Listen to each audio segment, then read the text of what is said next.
네, 2022년 서울 패션 허브에서 진행하는 세 번째 지식 콘서트 여러분들께서는 함께하고 계십니다. 네, 지금 온라인으로 시청해주고 계신 여러분, 또 현장에 귀한 발걸음해주신 여러분 안녕하세요. 이렇게 또 함께해주셔서 진심으로 반갑고 또 감사하게 생각합니다. 네, 먼저 인사드릴게요. 저는 오늘 지식 콘서트의 진행을 맡은 아나운서 김연진입니다. 반갑습니다. 네, 확실히 사람이 많으니까 더 활기가 넘치는 것 같아요. 지난번 두 번째 지식 콘서트에서도 저도 함께 했었는데 그때는 사실 저희가 거의 비대면으로 많이 진행을 했었는데 오늘은 인원도 많고 또 학생분들 또 창업을 준비하시는 분들 또 현역에서 일하시는 분들 다양한 분들이 오신 것으로 알고 있습니다. 이렇게 또 여러분들 뵙게 돼서 정말 반갑고 더 뜻깊은 것 같습니다. 요즘 디지털이 일상화되면서요, 국내 시장뿐만이 아니라 해외 패션 시장 정보도 쉽게 접할 수가 있고 또 해외로도 진출을 꿈꾸시는 분들도 많으시리라 생각합니다. 특히 패션 디자이너라면은 4대 컬렉션에 참가하는 것 아마 한 번쯤은 꿈꾸지 않을까 이런 생각이 드는데요. 그래서 오늘은 이와 관련한 주제로 여러분들과 함께할 예정입니다. 오늘 강연은요, 해외 컬렉션이 어떻게 진행이 되는지, 그리고 만약에 꿈꾸시는 분들이라면 여기에 또 어떻게 시작을 할 수 있는지, 또 참가하기 위한 준비는 어떻게 해야 하는지 등에 대해서 여러분들과 함께 이야기를 나누려고 합니다. 자, 그럼 뜻깊은 강연을 진행해 주실 분, 여러분들이 너무나 잘 아시는 분입니다. 지금 바로 제 옆에 있는데요. 제가 조금 설명을 드릴게요. 2013년 브랜드 라이를 런칭한 이후에 2018년부터 본격적으로 파리, 뉴욕 컬렉션에 진출하시고 글로벌 패션 위크에서 한국을 대표하는 브랜드 디자이너로서 정말 활발하게 활동하시는 분입니다. 네, 정말 영광입니다. 우리 이청청 대표님께서 자리해 주셨습니다. 안녕하세요.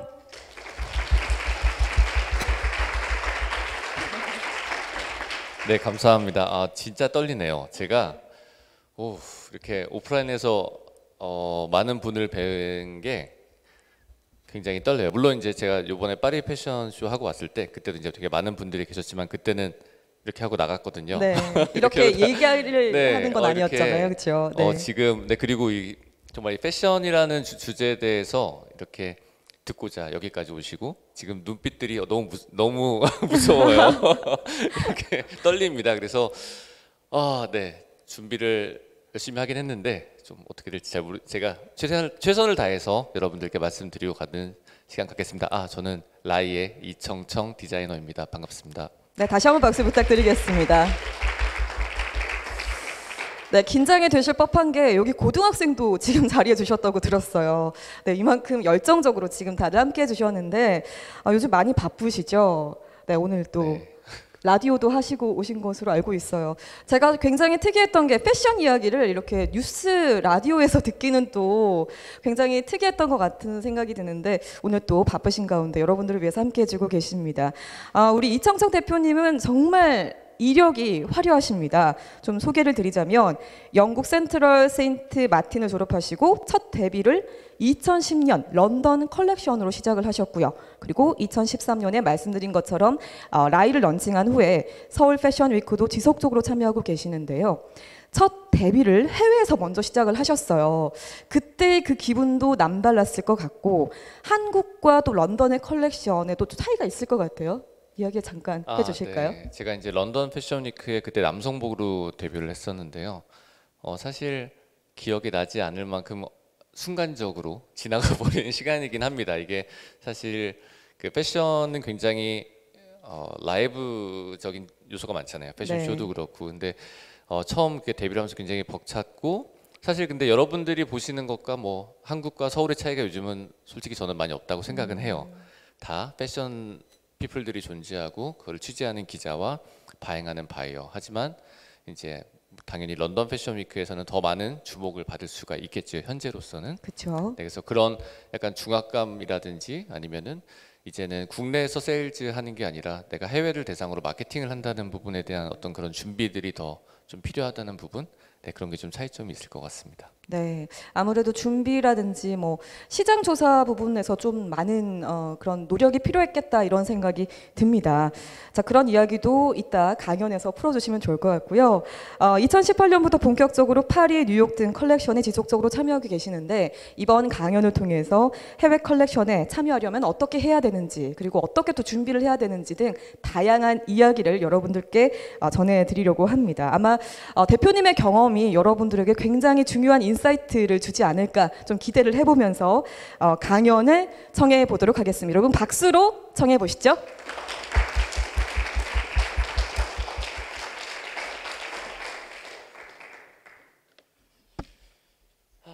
네, 몇 걸음 걸어왔는데 또 긴장되네요.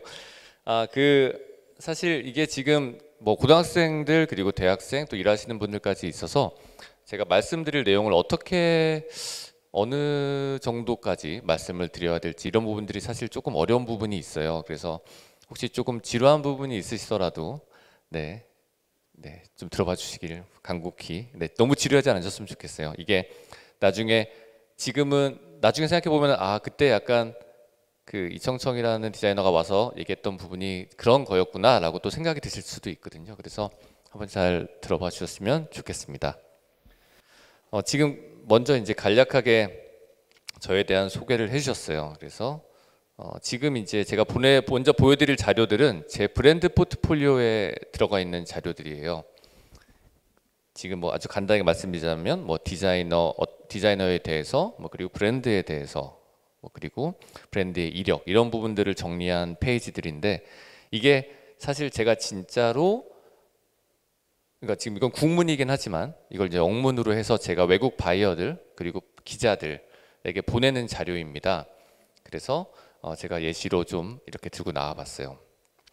첫 페이지에 이제 디자이너에 대한 소개가 좀 들어가요. 왜냐하면 제가 해외에서 만나는 바이어들, 특히나 처음 만나는 바이어들은 제가 누군지도 모르고 제 브랜드가 어떤 건지도 그냥 물론 옷이 좋아서 구매를 할 수도 있어요. 하지만 요즘은 컨텐츠, 스토리가 굉장히 중요한 시대이고 그래서 그런 부분에 대해서 그리고 내 백그라운드가 이렇기 때문에 이런 작업이 나왔다라든지 이런 부분들이 굉장히 약간 그 개인적인 부분에 대한 얘기도 굉장히 많이 합니다. 인터뷰 때도 마찬가지고 그리고 바이어들도 그런 부분을 이해를 하고 나서 바잉을 하고자 하는 그런 욕구도 굉장히 강해요. 네, 그래서 저는 이제 여기에 글자가 좀 작아서 안 보일 수도 있는데 런던에서 말씀하신 것처럼 런던 센트럴 세인트 마틴에서 졸업을 했습니다. 그때는 남성복을 졸업을 했고 그래서 복솔 패션 스카우트라고 복솔이라는 자동차 회사가 있어요. 그 회사에서 스폰서십을 해주는 그런 어워드라고 하죠. 네, 그런 대회 같은 게 있는데 거기서 매년 신인 디자이너들을 뽑아서 그리고 마케팅 이런 것들을 도와주고 패션쇼를 하게끔 해주는 프로그램이 있습니다. 그래서 거기서 이제 1년에 한 시즌에 4명씩 위너를 뽑아요. 그래서 그때 위너로 선정이 돼서 남성복으로 너무 운 좋게도 런던 패션 위크에 데뷔를 하게 되었습니다. 근데 그러다가 여성복으로 바꿨어요. 2013년도에 그러니까 2011년부터 라이라는 브랜드를 준비를 해서 2012년에 제가 처음으로 컬렉션을 들고 파리의 후즈 넥스트라는 전시회를 나갔습니다. 전시회라는 게 뭐 미술 전시 이렇게 생각하실 수도 있겠지만 보통 패션쇼에서 전시라고 하면은 부스, 그러니까 미술 지금 뭐 예를 들어서 뭐 아트페어 같은 데 가시면은 전시품들 전시하고 나서 관람도 하고 세일즈도 하잖아요. 그런 개념이라고 생각하시면 될 것 같아요. 옷들을 전시를 하고 바이어들이 지나가면서 자기가 좋아하는 옷을 선택을 해서 거기서 바행을 하게끔 하는 그런 전시를 말씀드린 겁니다. 그래서 그때 2012년도에 1년 정도 준비를 해서 처음으로 컬렉션을 가지고 파리에 나가서 세일즈를 진행을 하고 그거를 이제 프로덕션, 그러니까 그거를 이제 만들어서 이제 생산을 해서 고객분들께 직접 소매 이렇게 판매를 하게 되는 그렇게 컬렉션을 진행을 했습니다. 그래서 지금 저는 이제 제가 다른 디자이너들 분들보다 조금 더 약간 생생한 얘기를 해줄 수 있는 부분이 뭐가 있냐면 진짜 많은 세계를 돌아다녀 봤어요. 옷을 팔려고. 그리고 누가 좋다 그러면은 막 옷을 짊어지고 가방 막 100kg 이상, 130kg씩 가지고 다니면서 옷을 팔기 위해서 이것저것 돌아다녀봤고, 제가 나중에 설명을 해드리겠지만 어떤 시장이 나에게 맞느냐를 찾기 위해서 독일부터 독일, 파리, 미국, 그리고 뭐 싱가포르, 태국, 그리고 베트남 이런 곳을 약간 저희끼리 표현으로는 보따리상이라고 표현을 해요. 그렇게 돌아다녀서 네, 진행을 해봤습니다. 그래서 그런 부분은 경험에 대해서 좀 더 말씀을 드릴 수 있을 것 같아요. 네.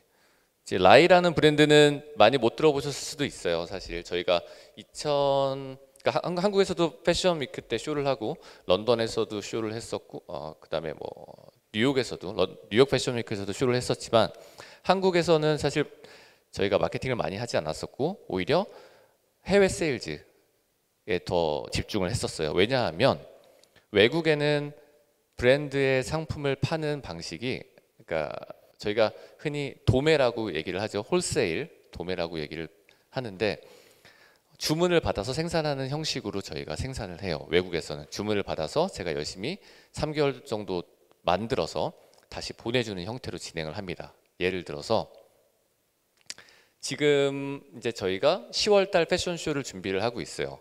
10월, 그럼 저희가 9월부터 이제 저희가 보통 세일즈를 시작을 해서 10월 말까지 처음에 뭐 파리, 그다음에 미국, 그다음에 뭐 서울, 그리고 상하이 정도까지 하면은 보통 한 2개월 정도 주문을 받습니다. 그러면 그때 저희가 이번 컬렉션에 선보이는 게 23년 봄, 여름 컬렉션이에요. 저희가 보통 6개월을 미리 가잖아요. 이게 사실은 생산을 위해서 필요한 거예요. 저희가 디자이너들이 어떤 해안이 있어가지고 우리가 미래를 보는 게 아니라, 지금 저희가 세일즈를 해서 주문을 받아야 10월까지 주문을 받고 11월, 12월, 1월 3개월 정도 생산을 한 다음에 이 옷을 해외로 보내주는 거예요. 그러면 그 해외에서는 바이어들이 이 옷을 2월 달쯤에 이제 신상이라고 해서 SS를 전시를 하겠죠. 그러니까 해외 컬렉션을 준비를 하시는 분들은 이 시스템에 대해서 완벽하게 이해를 하셔야 돼요. 사실 별거 아닌데, 왜냐면 보통 한국에서, 그러니까 저희가 도메스틱 마켓, 국내 마켓을 하시는 분들은 뭐 룩북 촬영도 그렇고, 저희가 만약에 SS를 출시를 한다 3월 달에, 그럼 보통 2월 달에 찍어요.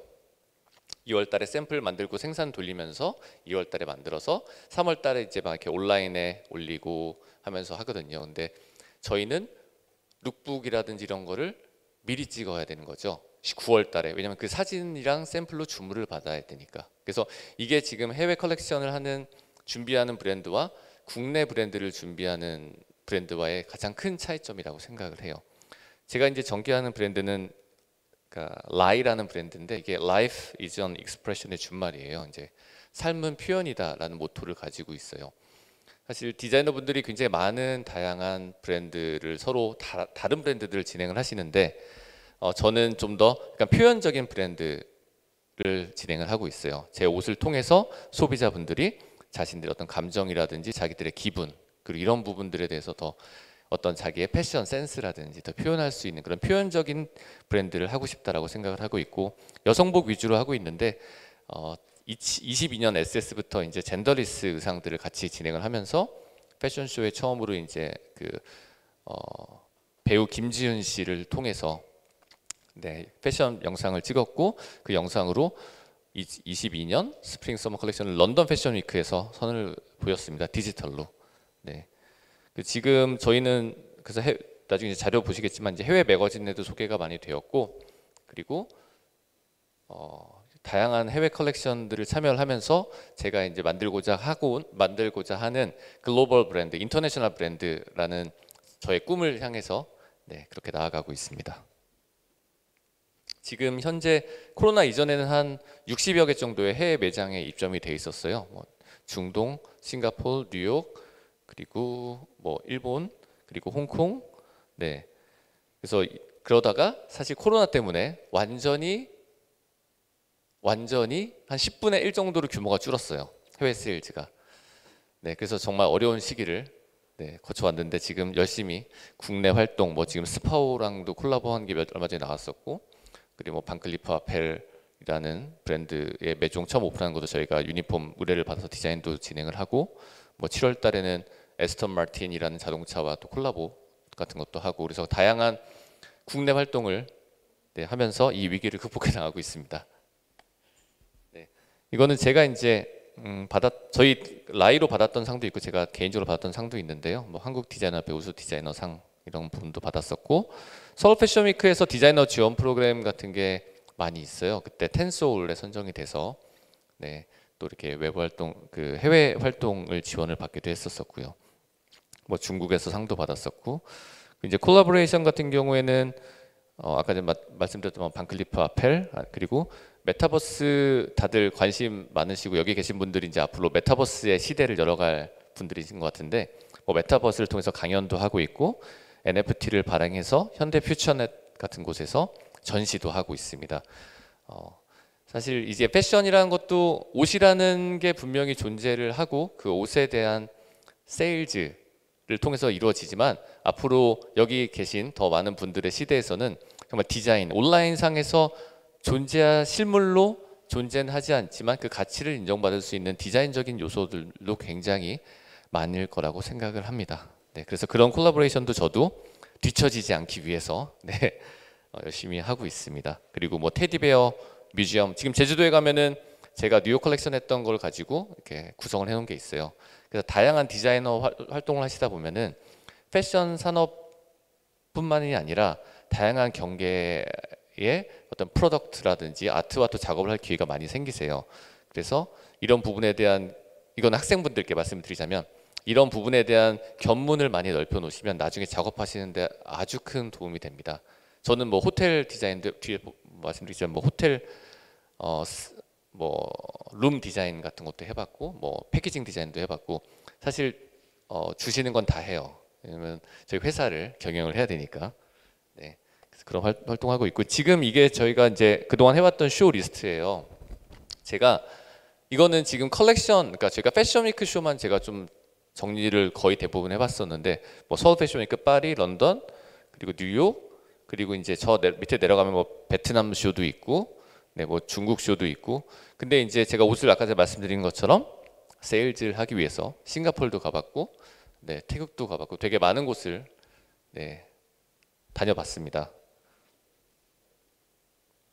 이거는 이제 아까 전에 콜라보레이션 페이지인데 제가 뭐 스왈로브스키랑 테디베어랑 했던 콜라보레이션 그리고 이제 미피라는 캐릭터가 있어요. 그 캐릭터랑도 콜라보를 했었었고 그다음에 디자이너스 호텔 뭐 스위트룸 디자인이라든지 아니면은 여러분들이 그 많이 하시는 추파춥스 사탕을 가지고 콜라보를 했던 경우도 있어요. 지금은 많이 보셨을 거예요. 다양한 콜라보라는 단어가 너무 이제는 흔해져서 예전에는 사실 이게 굉장히 마케팅을 위한 아주 필수적, 그러니까 진짜 네, 극소수만이 할 수 있는 그런 작업이었어요. 근데 요즘은 새로운 자극을 계속 줘야 되기 때문에 다양한 형태들의 협업이 많이 이루어지고 있습니다. 저도 지금 가서 고민하고 있는 협업 중에 하나가 또 이제 그 어떤 용기 회사랑 협업을 준비를 하고 있어요. 그래서 다양한 디자이너의 어떤 생각이라든지 이런 걸 보일 수 있게끔 그렇게 하고 있고 뭐 샘소나이트 콜라보라든지 이런 거를 진행을 해오고 있고 이게 이제 아까 전에 그 메타버스 상에서 전시했던 저 NFT 전시 이미지들입니다. 네. 그리고 지금 이제 여기서 잠시 제가 파리에서 진행했던 패션쇼를 좀 보여드리려고 해요. 이 패션쇼는 저한테 이제 굉장히 특별한 의미가 있는데 일단은 2020년 2월 달에 제가 마지막에 뉴욕에서 패션쇼를 하고 파리를 갔는데 그러니까 파리를 간 이유는 옷을 세일즈하러 갔어요. 근데 갑자기 코로나가 터졌어요. 그래서 근데 오더를 4일 동안 제가 그 전시회 트라노이라는 전시회에서 오더를 받았는데 갑자기 코로나가 막 발생을 하더니 한국에 돌아왔는데 모든 오더가 다 캔슬이 됐어요. 아까 말씀드린 것처럼 여차저차해서 정말 10분의 1 오더만 받고 말았습니다. 결국 10분의 1이라는 얘기는 제 회사의 수입이 10분의 1밖에 안 된다는 거예요. 1년 동안. 그래서 진짜 굉장히 힘들었고 어떻게 해야 되나 고민을 되게 많이 했는데 그래서 제가 요번에 처음 20년 FW 이후에 2년 만에 만 2년 만에 처음으로 오프라인 패션쇼를 해외에서 선보이게 된 쇼예요. 그래서 저한테는 되게 감회가 새롭고 반려식물과 함께 떠나는 알프스 스키 여행이라는 컨셉을 가지고 제가 패션쇼를 준비를 해봤습니다. 사실 환경적인 부분이 굉장히 중요하잖아요. 그래서 보통 스키 여행을 가면 거기서 즐기고 파티하고 놀고 아프레스키라는 문화가 존재해요. 파티도 하고 놀고. 네. 근데 이제 이번에는 이번에는 알프스에 가서 내가 사랑하는 반려식물과 함께 그 자연을 같이 느끼고 같이 앞으로 이 자연을 어떻게 왜 보존해야 되는지 이런 부분에 대해서 느꼈으면 좋겠다라는 컨셉의 패션쇼였습니다. 한번 보시면 좋을 것 같아요.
이게 지금 여기 나왔던 컬렉션에 있는 가죽 제품들은 저희가 이제 에코레더를 사용을 해서 환경적인 부분을 강조를 했고, 들고 나오는 화분도 그 다 재활용 소재로 만든 화분들이에요. 그래서 일부러 그런 소재들을 활용을 했고, 그리고 저기 들고 나오는 가방들 몇 개 같은 경우에는 저희가 당근에서 무료 나눔하는 스키를 구해다가 잘라서 만든 가방입니다. 네, 그래서 약간 저희가 이거를 실제로 판매하기는 쉽지 않아요. 하지만 약간 사람들에게 약간 리사이클링이라는 무엇인지 이런 부분에 대한 좀 스토리를 얘기를 하고 싶어서 했던 컬렉션이고요.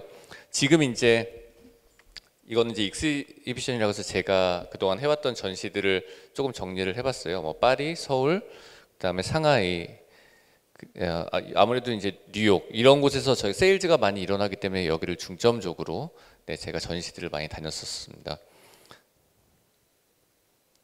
네, 그래서 아까 전에 지금 보신 패션쇼에서 나오는 여러 가지 이제 다양한 소스들이 뭐 사진, 영상들이 이렇게 이제 매거진들에 나오기 시작해요.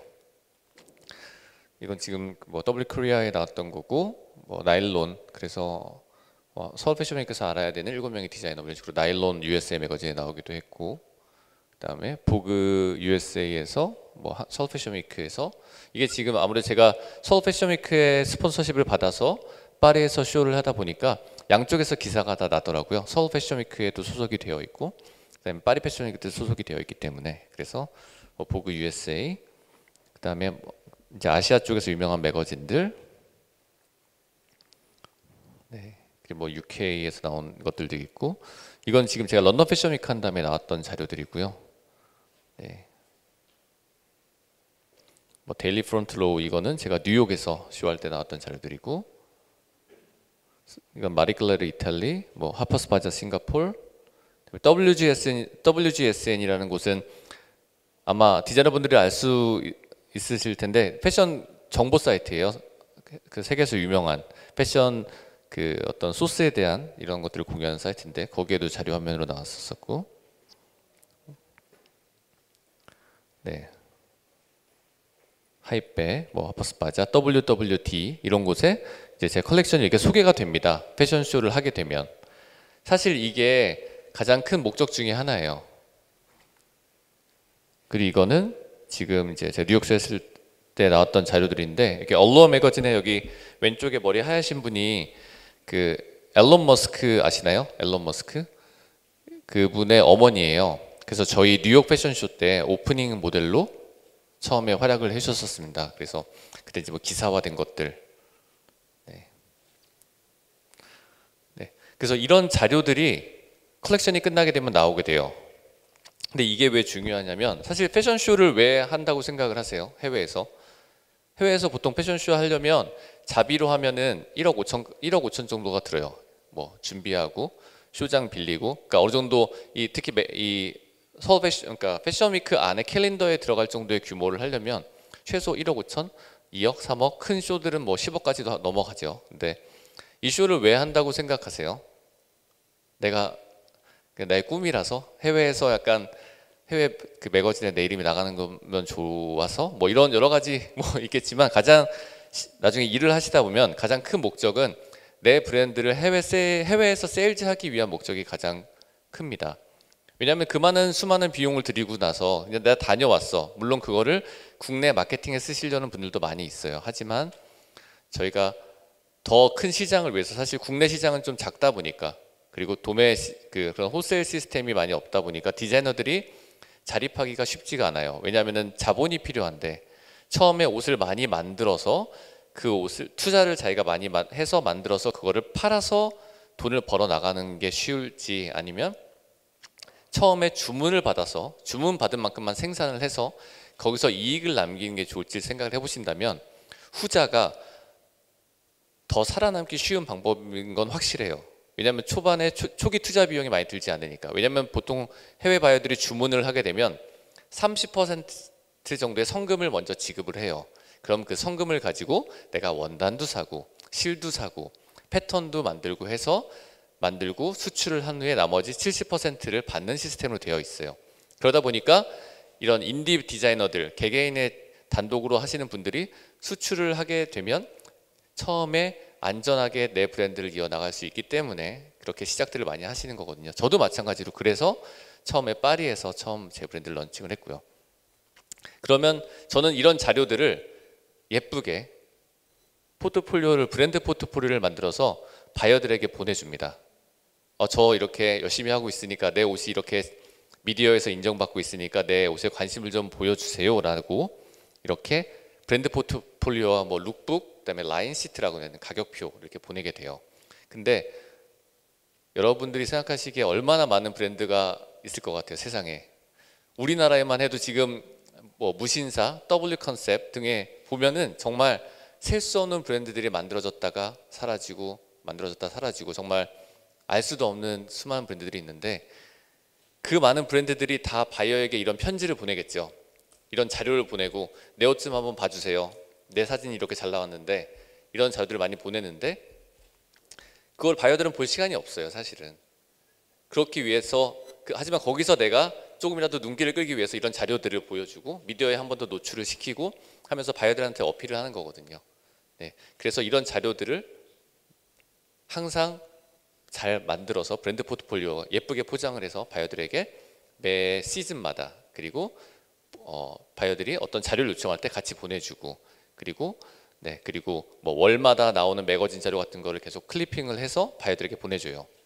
이렇게 내가 잘하고 있는 브랜드니까 내 거를 계속 관심을 가지고 사줬으면 좋겠다. 네. 그래서 패션 쇼가 해외에 나가서 사실 쇼만 하고 오는 게 아니라, 제가 아까 보셨던 그 전시 리스트들 있잖아요. 이게 거의 대부분, 그러니까 제가 뉴욕에서 쇼를 할 때는 뉴욕에서 전시를 많이 하고 세일즈를 하기 위해서, 하지만 또 거기가 끝나고 나면은 짐을 싸서 파리로 가고 이렇게 이어져요. 4대 패션위크가 그 패션위크 스케줄에 따라서 바이어들이 움직이는데, 처음에는 런던, 그리고 죄송합니다, 뉴욕, 런던, 밀라노, 파리 식으로 이어져요. 그리고 나서 서울 컬렉션과 뭐 상하이, 그리고 이제 도쿄 컬렉션, 이런 식으로 이렇게 움직이는데, 지금 서울 패션위크는 진짜 멋있는 게, 저는 아시아의 거의 넘버원이라고 생각을 해요. 예전에는 일본 패션, 그러니까 도쿄 패션위크로 바이어들하고 기자들이 거의 같은 시간대에 열리기 때문에 그쪽으로 많이 움직였었는데, 지금은 서울 패션위크 쪽으로 더 많이 가고 있어요. 더 궁금해하고. 너무 진짜 자랑스러운 일이라고 생각합니다. 하여튼 이렇게 세일즈를 하기 위해서 전시, 이런 부분을 많이 참여를 해야 하고, 그래야 제가 다음 시즌을 또 할 수 있는 버젯을 만들 수가 있겠죠. 왜냐하면 세일즈가 많이 나와야 그 브랜드를 이어갈 수가 있으니까요. 그래서 지금 이제 앞단에서 제가 이런 패션쇼를 통해서 어떤 활동들을 하는지를 좀 보여드렸고, 지금부터는 근데 이게 지금 고등학생분들한테 맞는지는 모르겠어요. 사실 제가 고등학생분들한테 보통 강연을 가거나 대학생들한테 강연을 가면 아주 희망찬 얘기를 해요.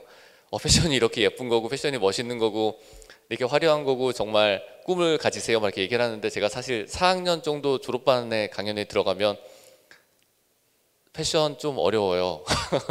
돈 벌기 힘들어요. 성공하기 쉽지 않습니다. 혹시라도 패션에 정말 열정이 없으신, 진짜 막 내가 패션을 사랑하지 않으신 분들은 성공하기 힘듭니다 라는 식으로 제가 보통 4학년 때 졸업반한테는 그렇게 강연을 해요.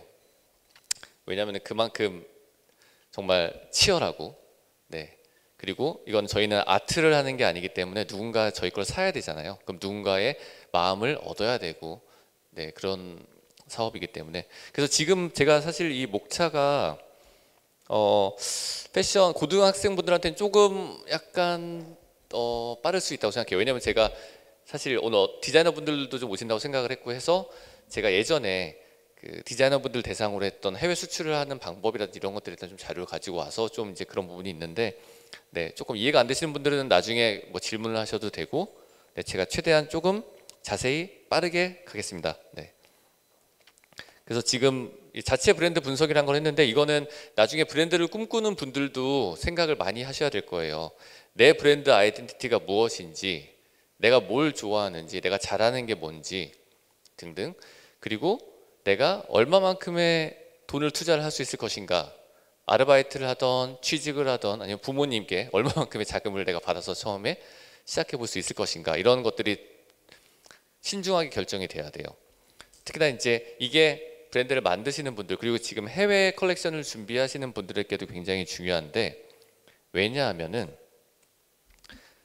다 컬렉션마다 느낌이 달라요. 그러니까 시장마다 달라요. 예를 들어서 뉴욕은 좀 더 커머셜한 디자인을 더 선호를 하고, 런던 쪽은 좀 더 창의적인 디자이너를 선호를 하고, 네, 밀라노는 좀 더 클래식한 느낌 하지만 되게 아방가르드한 네, 이런 느낌들의 옷들을 선호를 해요. 그러다 보니까 바이어들도 다르고, 내가 그 시장에서 그 패션 마켓에서 패션쇼를 선보이거나 전시 혹은 전시를 대행해 주는 걸 쇼룸이라고 하는데, 그런 걸 했을 때 호응이 다를 수가 있어요.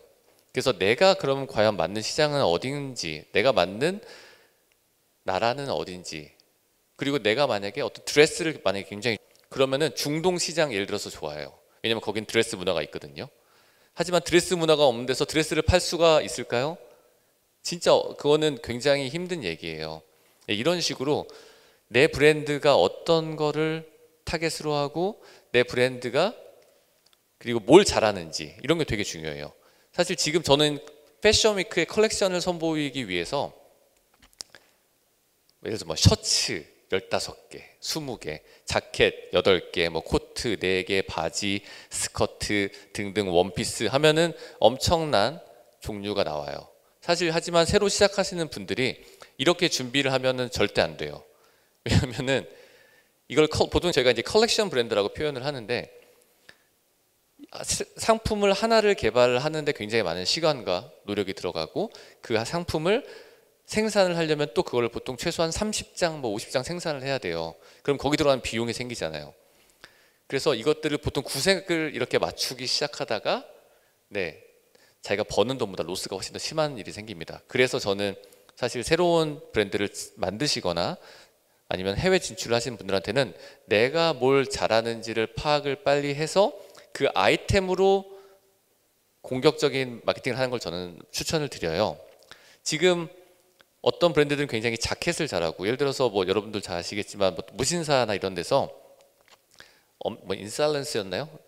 저도 그 디자이너분하고도 미팅 한번 같이 이제 뭐 식사도 하고 하는데, 코트를 너무 예쁘게 좋은 가격에 공격적으로 잘 만드시니까 엄청난 성공을 거두고 있으신 거죠, 예를 들어서.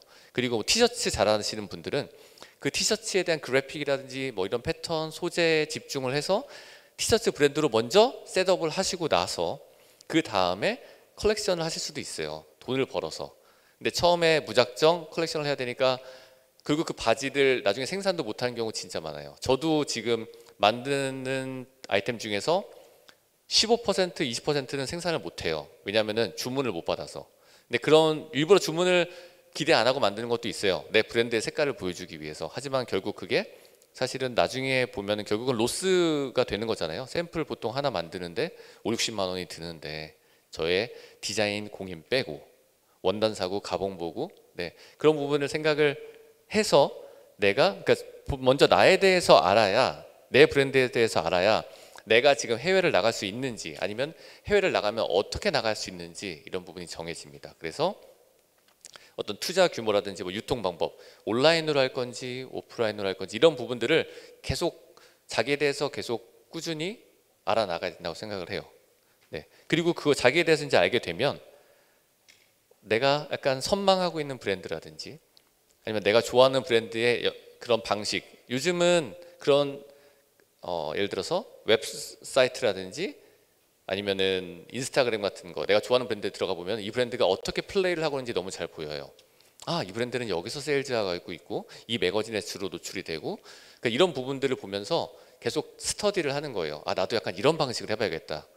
그러니까 하나의 롤 모델을 보통 정해놓고, 왜 보통 멘토, 멘티 이런 개념처럼 스스로 하나 정해놓고 하시면은 훨씬 더 브랜드를 하시는 데 있어서 맨땅에 헤딩을 안 하실 수가 있어요. 저는 사실 맨땅에 헤딩을 많이 해봤기 때문에 이런 말씀을 네, 드리는 거고, 처음에 제가 브랜드를 할 때만 해도 온라인에 대한 이해도가 거의 없었어요. 2010년, 2009년 막 이럴 때는 온라인으로 세일즈 한다는 것 자체도 별로 없었고, 그래서 나중에 저는 이런 온라인을 공부하는데 되게 많은 시간을 들였어야 했습니다. 그리고 이제 아주 간략하게 말씀드리면 전시회, 그리고 이제 쇼룸이라는 거는 말씀드린 것처럼 제가 세일즈를 하는 걸 대신해 주는 업체예요. 일정한 비용을 받고, 예를 들어서 뭐 한 달에 얼마 아니면은 왜 홍보대 행사 같은 거 고용할 때 보통 한 달에 300만 원 이렇게 막 비용을 지불하는 것처럼 해외 세일즈도 한 달에 얼마 혹은 기간 동안 한 시즌 동안에 뭐 500만 원을 내고 그래서 뭐 상하이에 옷을 보내서 거기서 쇼룸을 열어주고 나중에 판매된 거에 15% 정도를 또 지불을 한다라든지 그러니까 굉장히 이 해외 컬렉션에 보통 저희가 보는 이익이 한 2배가 안 돼요. 내가 총 들어가는 원가에 한 2배 정도밖에 못 받아요. 그래서 제가 한 10만 원 주고 옷을 만들면 바이어가 20만 원에 사가요. 근데 왜 이렇게 되냐면 그 바이어는 거기다가 한 3배 정도를 붙여서 60만 원에 팔아야 되거든요. 왜냐면은 매장 운영비 등등 들어가는 거 수수료 뭐 이렇게 하게 되면 그래서 사실 이 도매가 돈이 많이 남지는 않아요. 하지만 브랜드를 셋업을 하기 위해서는 굉장히 좋은 방법이고 이런 식으로 디자이너들이 많이 자기들의 수출하는 지역을 넓혀가면서 더 많이 팔면 단가를 낮출 수가 있고 이런 식으로 작업을 합니다. 그래서 이 시장에 대한 분석 같은 게 사실 되게 중요해요. 지금 고등학생분들한테 너무 잃는 얘기일 수 있지만 나중에 언젠가 이 얘기가 기억이 날 수 있어요. 아 그때 이정성이랑 강연자가 내가 만약 지금 뉴욕 가고 싶은데 뉴욕은 어떤 시장인가 먼저 알아보라고 했으니까 한번 알아봐야겠다. 내 브랜드가 뉴욕에 가면 어떤 매장에서 판매가 될 수 있는지 한번 온라인으로도 한번 조사를 해보면 좋겠다 라든지 이런 부분이 굉장히 중요해요. 리서치가 진짜 중요한 게 자 만약에 뭐 좋아하는 브랜드가 있어요. 나는 뭐 알렉산더 맥퀸을 좋아한다라든지 아니면은 뭐 그러니까 약간 근데 디자이너 브랜드 중에서 내가 좋아하는 브랜드가 있으면 그 브랜드가 어디서 팔리는지를 찾아보고 그렇게 되면 아 나도 내가 만든 옷이 그것과 많이 비슷하다라는 생각이 든다라고 하면 저의 타겟은 그 매장이 되는 거예요. 예를 들어서 그런 식으로 이 매장에서 그렇게 되면은 이 옷이 거기서 얼마에 팔리는지 이게 만약에 거기서 $1,000에 팔려요. 근데 제 옷이 $1,500예요. 만약에 그러면은 팔릴까요? 그쪽은 유명한 브랜드고 저는 유명하지 않은 브랜드인데 저는 원가만 생각하다 보니까 더 비싸요. 그러면은 근데 지금 우리나라에서 많은 디자이너들이 범하는 실수가 마진율을 워낙 조금 잡다 보니까 원가 비율이 되게 높아요. 근데 원가 비율이 높으면은 바이어들이 그걸 사가서 팔 때 이득을 많이 못 보는 거예요. 왜냐면 금액이 올라가니까 아까 전에 말씀드린 것처럼 저한테 산 가격에 3배를 받아야 되는 거예요. 많이 받는 데는 5배도 받아요. 근데 제가 그럼 가격이 작아야 될 거 아니에요. 그래서 그런 부분에 대한 고민들과 어떻게 원가를 낮출지 이런 것들까지도 나중에는 사업할 때 굉장히 많은 고민을 하게 됩니다. 고등학생분들은 하지만 좀 더 희망을 가지고 네, 패션을 생각했으면 좋겠어요. 네, 그리고 이제 그래서 지금 이제 막 보시면은 뭐 유럽, 미국, 중국, 싱가포르 등의 뭐 지역별 특성과 장단점 고민 막 이런 것도 제가 써놨어요. 현업에 있다면 이런 것도 고민을 해야 돼요. 예를 들어서 저는 싱가포르에 있는 다케시마야라는 백화점과 싱가포르에 한 3군데, 4군데 정도의 백화점과 비즈니스를 하고 있는데 제 옷을 거기는 싱가포르는 아열대 기후잖아요. 겨울옷을 팔 수가 없어요. 그러다 보니까 너무 좋은 바이어인데 여름 컬렉션만 사가고 겨울옷은 매출이 훅 줄어요. 그러다 보니까 저는 이제 우리나라는 4계절을 다 준비를 해야 되는데 거기서는 2계절 정도밖에 못 파니까 거기에 대한 그러니까 전략적인 그 상품 구성이 잘 되지가 않더라고요. 그래서 그런 부분도 고려를 해야 되고 중동 같은 데는 예를 들어서 드레스 문화가 발전했는데 거기는 대신 다 덮어요. 발끝부터 손끝까지 다 덮어요. 그래서 미니스커트를 팔 수가 없어요. 예를 들어서 그래서 미니스커트 컬렉션을 구성을 해서 중동에 팔겠다 말이 안 되는 얘기예요. 예를 들어서 그러니까 이런 식의 고민들을 많이 해봐야 돼요. 왜냐하면은 나중에 세일즈를 하다 보면 자꾸 나한테 오는 바이어들이 일본 바이어야 아니면 자꾸 나한테 오는 바이어들이 중국 바이어야 이런 경우가 있어요. 그 나라에 제 옷이 맞는 거예요. 예를 들어서 그렇게 전략적인 부분을 많이 고민을 해서 일을 하게 됩니다. 이건 아까 전에 이제 말씀드린 사실 디자이너분들이 많이 놓치는 부분들이긴 해요. 내가 이거를 빨리 선보이고 싶으니까 언제부터 준비해서 보통 왜 인터뷰 보면 컬렉션 언제부터 준비하셨어요? 라는 얘기를 하잖아요. 그러면은 뭐 한 3개월 됐습니다. 4개월 됐습니다. 근데 이 기간 안에 사실 세일즈에 대한 전략적인 부분도 막 들어가야 되거든요. 그러니까 이거는 지금 이제 뒤에 잘 보실지 모르겠는데 10월 초에 그 파리 트라노이 전시라는 게 제가 이번에 했던 전시 중에 하나이기도 한데 세계에서 가장 디자이너 브랜드들이 좋아하는 그런 쇼룸, 그러니까 그런 전시회예요. 가장 퀄리티가 높고. 근데 여기에 제가 10월 초에 이제 참여를 하기 위해서는 역순을 한번 정리를 쫙 해봤어요. 이건 나중에 디자이너가 정말 되면은 많은 도움이 되실 거라고 생각이 들어요. 네. 예를 들어서 10월 2일 날 전시가 시작을 해요. 그럼 저는 체류비를 아끼기 위해서 10월 1일 날 도착을 합니다. 도착을 하자마자 세팅을 해요. 근데 이제 이거 역순으로 쭉 내려가다 보니까 제가 5월 30일에는 디자인을 기본을 완성을 해야 돼요. 기본 구성을, 스케치. 그래야지 7월 31일 정도가 되면은 1차 샘플이 나오고 품평회, 그러니까 자체적으로 품평을 해요. 아, 이거 될까? 안 될까? 이 디자인 버릴까? 만들까? 이런 고민을 하고 나서 한 달 정도, 10월 정도가 있으면 이제 2차까지 완성을 해요. 그리고 나서 8월 20일이 되면 이제 컬렉션을 다 만듭니다. 그리고 나서 8월 25일 정도에는 룩북을 촬영을 해요. 자, 룩북을 촬영을 하는 이유는 제가 이 옷을 가지고 바이어들한테 보내야 되기 때문이에요. 바이어들한테 보내서 내가 이런 옷들을 만들 거니까 뭐 온라인으로 구매를 하든지 혹은 내가 쇼룸을 하면 보러 와줘 라는 방식이라고 생각하시면 될 것 같아요. 그래서 9월 1일 날 라인 시트라는 것을 만들게 돼요. 이거는 가격표예요. 스타일, 여기 룩북에서 찍은 사진들을 가지고 밑에 가격표를 정리를 해서 이런 가격표들을 쫙 차트를 만든 후에, 네, 그리고 바이어들 아까 제가 말씀드린 것처럼 굉장히 많은 편지와 이메일과 전화를 받습니다. 제 거를 볼 여유가 없어요. 제가 바이어 친구한테 물어봤는데 진짜 수백 통씩 온대요. 하루에. 좋은 바이어들은 세계 각지에서 좋은 샵들을 자기가 팔기 위해서 메일이 수백 개씩 오면은 누가 그걸 확인을 합니까? 아무도 확인 안 해요. 사실은 저도 뭐 예를 들어서 저도 확인 안 하는데, 근데 거기서 그러면은 계속 노출이 되기 위해서 한 번만 보내는 게 아니라 여러 번을 보냅니다. 그리고 막 이제 이게 계속 브랜드가 더 노출이 잘 될 수 있게끔 또 막 25메가 이상이 되면 Gmail에서 다운로드 해야 되고 막 되게 복잡한 게 많아요. 막 그런 부분까지 고려를 해서 9월 2일 날 한 달 전에 미리 보내는 거예요. 나 전시 이제 할 거니까 한번 와줘라. 저는 3번까지 보내봤거든요. 그래서 10월 2일이면 뭐 초에 한 번, 중순에 한 번, 시작하기 전에 이런 식으로, 그 다음에 또 9월 20일 되면 또 바이어한테 보내고 계속 이메일 체크하고 이렇게 해서 10월 1일 날 출국을 해서 10월 2일 전시를 하는 거예요. 그럼 4일 동안 바이어를 만나서 세일즈를 한 후에 돌아오면은 오더를 다 작성을 해서 다시 보내주고, 이런 일련의 과정들이 굉장히 필요한 거예요. 물론 이게 직접 소비자들한테 팔 때는 이렇게까지는 안 해요. 이제 리테일 비즈니스라고 하잖아요. 근데 해외 세일즈를 하시려는 생각하시는 분들은 이런 과정들, 그리고 나중에 돈은 잘 들어왔는지, 돈 언제 보낼 건지, 물건은 뭘로 보낼 건지, DHL로 할 건지, 뭐 아니면 뭐 그런 포워딩하는 그런 운송회사가 있는 건지, 텍스는 어떻게 할 건지 진짜 복잡해요. 그래서 이것들을 저는 경험을 쌓기 위해서 진짜 많은 기회비용과, 그러니까 예를 들어서 수출하는 방법도 내가 세금을 내는 방법. 미국은 사람들은 귀찮아해요. 미국 바이어들은 계산하는 걸 귀찮아해요. 그러면은 예를 들어서 유럽 바이어들은 내가 여기 공항에서 비행기에 실을 때까지만 내가 비용을 하는 가격으로 비즈니스를 하는데, 미국 바이어는 아니야, 내 집 앞까지 떨어지는 비용으로 해서 계산을 해줘. 그리고 중국 바이어들은 판매가를 표시를 꼭 하기를 바라고, 그러니까 이런 지역적인 특성들이 굉장히 많아요. 그리고 막 미국 바이어들은 와가지고 크레딧 카드로 막 긁어요. 와서 자기는 나중에 이런 거 너무 귀찮다고.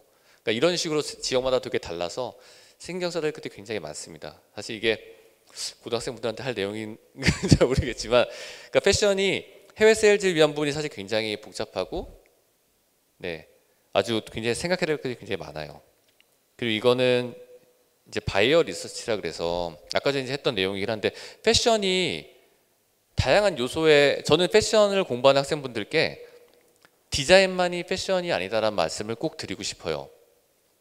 외국에서 제가 런던에서 공부할 때 가장 좋았던 부분 중에 하나가 패션 매니지먼트 혹은 패션 비즈니스를 공부하는 친구들이 따로 있어요. 학과 자체가.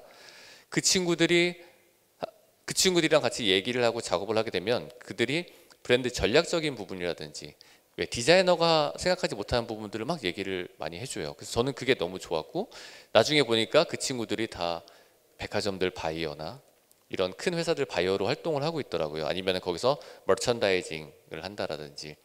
네. 그러니까 제가 그리고 또 어떤 친구들은 해외에서도 패턴 공부를 열심히 해서 디자이너가 아니라 패턴으로 이 세계에서 일을 하시는 분도 되게 많아요.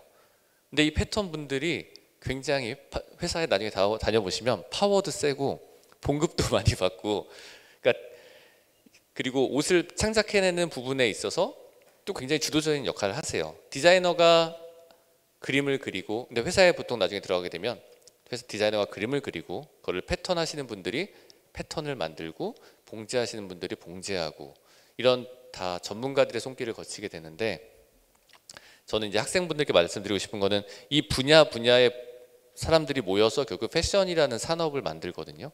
그러면 결국 그렇게 봉제까지 해서 나온 옷을 패션 PR 하시는 분들이 PR을 하고, 패션 마케팅 하는 분들이 기획을 해서 어떻게 광고를 할지랑 이런 걸 정하고, 패션 MD 하시는 분들이 아이템 정해서 요번에는 저번 시즌에는 블라우스가 잘 팔렸으니까 이번 시즌에는 블라우스를 더 많이 만들자. 저번 시즌에는 빨간색이 잘 팔렸으니까 이번에는 또 빨간색에서 조금 변화된 다홍색을 만들어 보자라든지.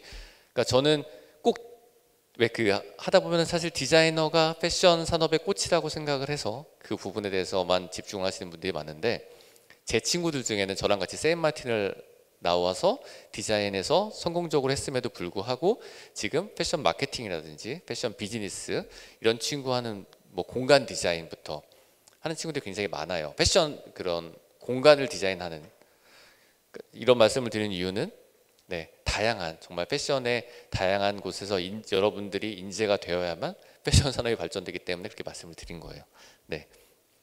지금 왜냐면은 나중에 저는 일할 때 보시면 이제 설정된 타겟 시장에 관한 리서치라고 저는 이제 말씀을 드렸는데, 이제 온라인으로 세일즈를 할지, 사실 온라인으로 세일즈를 하려면 영상을 더 잘 찍어야 되고 사진 찍는 거에도 돈을 더 많이 들여야 돼요. 왜냐하면 사진을 보고 옷을 구매를 하시잖아요.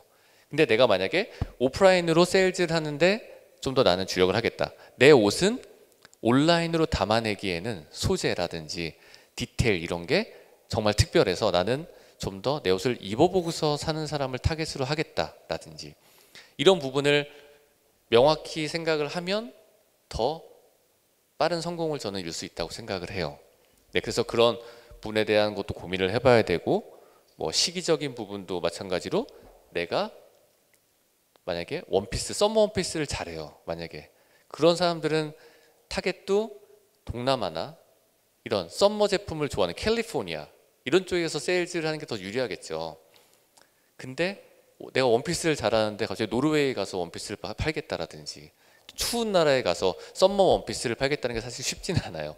그러니까 이런 부분에 대해서도 계속 고민을, 자기에 대해서는 고민하는 게 되게 중요하고, 그 다음에 이제 홍보. 제가 아까 전에 그 홍보 자료들을 되게 소중하게 이렇게 잘 모아서 보낸다고 했잖아요. 요즘은 홍보가 없으면 브랜드가 알려지기가 너무 힘들어요. 그래서 다들 인스타를 통해서 하고, 사실 저는 인스타를 잘 못해서 회사 계정하고 제 개인 계정하고 따로 두고 있어요. 저는 이게 되게 힘들더라고요. 근데 제 친구 중에는 잘하는 친구들이 많아요. 그 친구들은 약간 더 셀러브리티 같은 디자이너가 되는 친구들도 있고. 근데 요즘 이런 거 하나하나 자체가 다 마케팅이고 브랜드에 도움이 되더라고요. 제가 콜라보레이션을 많이 하는 이유 중에 하나도 제가 할 수 없는 홍보의 영역을 그 브랜드가 해줘요. 너무 고마워요, 사실. 그래서 기사가 또 나왔구나. 그래서 기사 좀 많이 내주세요라고 항상 회의 때 얘기하는데, 그래서 그런 홍보적인 부분을 어떻게 가져갈 것인가. 나중에 저희 뭐 하는 회의 중에 하나가 어떤 인플루언서를 섭외해서 이 옷을 입히지? 막 이런 고민도 되게 많이 해요. 여러분들도 보면은 자기가 팔로워가 있는 인플루언서들을 보면 이 인플루언서는 캐주얼을 좋아해. 여기는 뭐 이런 수트를 잘 입어. 여기는 액세서리를 잘 해서 내가 팔로우를 하고 있어. 이런 것들이 막 있잖아요. 그래서 디자인 브랜드도 입장도 내가 티셔츠를 누구한테 입힐지, 예를 들어서 그래서 아동복 인플루언서한테 내가 티셔츠를 입힌다고 해서 잘 팔리겠어요? 전혀 팔리지 않아요. 예를 들어서 그런 식으로 되게 그런 전략적인 부분들까지 고민을 해서, 그리고 해외에서 예전에는 제가 세일즈에 나가면 바이어들은 물건 사는 사람들이잖아요. 그런 사람들 말고 되게 많은 사람들이 오거든요. 뭐 쇼룸이나 인플루언서들도 와요. 옛날에는 진짜 너무 피곤해서 대화를 안 하려고 그랬어요. 아, 지금 바이어 만나기도 힘들어 죽겠는데 인플루언서들한테 막 옷을 설명을 해야 되고, 그리고 그 사람들은 오면 사진을 찍어요. 근데 예전에는 나 이거 내년에 만들어야 되는데 카피 당하면 어떡하지? 이러면 안 되는데 고민을 되게 많이 하면서 우리 사진 찍으면 안 돼. 막 이렇게 막 쫓아내고 그랬어요. 근데 요즘은 인플루언서가 오면은 정말 한 시간을 들어서 막 인터뷰도 해주고 같이 사진도 찍어주고 이것도 입어봐 저것도 입어봐 막 이렇게 해줘요. 뭐 이제 옷이 노출되는 건 걱정도 안 해요. 왜냐하면 예전에는 그런 경험을 해본 적이 없겠지만 패션쇼를 하면은 사진을 못 찍겠어요. 서울 패션위크도 마찬가지고 카메라를 딱 들면은 가드들이 와서 사진 찍지 마세요. 포토그래퍼가 아니면 사진 찍지 마세요라고 얘기를 했어요. 왜냐하면 그게 다 디자인 노출이 되는 거라고 생각을 하니까. 근데 요즘 여러분들이 사는 시대는 엄청난 정보와 엄청난 소스들이 있기 때문에 오히려 사진을 찍어서 노출을 하고, 요즘 패션쇼 가면 피날레 때 아무도 박수를 안 쳐요. 다 왜냐면 피날레를 찍어야 되기 때문에 아무도 박수를 안 칩니다. 그래서 그렇게 요즘은 컨텐츠를 내가 더 제공하고 더 앞장서서 사람들에게 알리는 게 훨씬 더 중요한 것 같아요. 네, 그래서 이런 부분에 대해서도 생각을 해주시면 좋겠다라는 생각을 했고요. 그리고 이제 이건 좀 더 나중에 디자이너분들한테 많은 더 도움이 될 것 같은데, 여기 학생분들도 있으니까 이제 또 다른 것도 말씀을 좀 드리자면, 이제 지원 사업 활용이라는 섹션을 제가 하나 만들어 봤어요. 왜냐면은 저는 처음부터 지원 사업을 통해서 브랜드를 많이 성장을 시킬 수가 있었어요.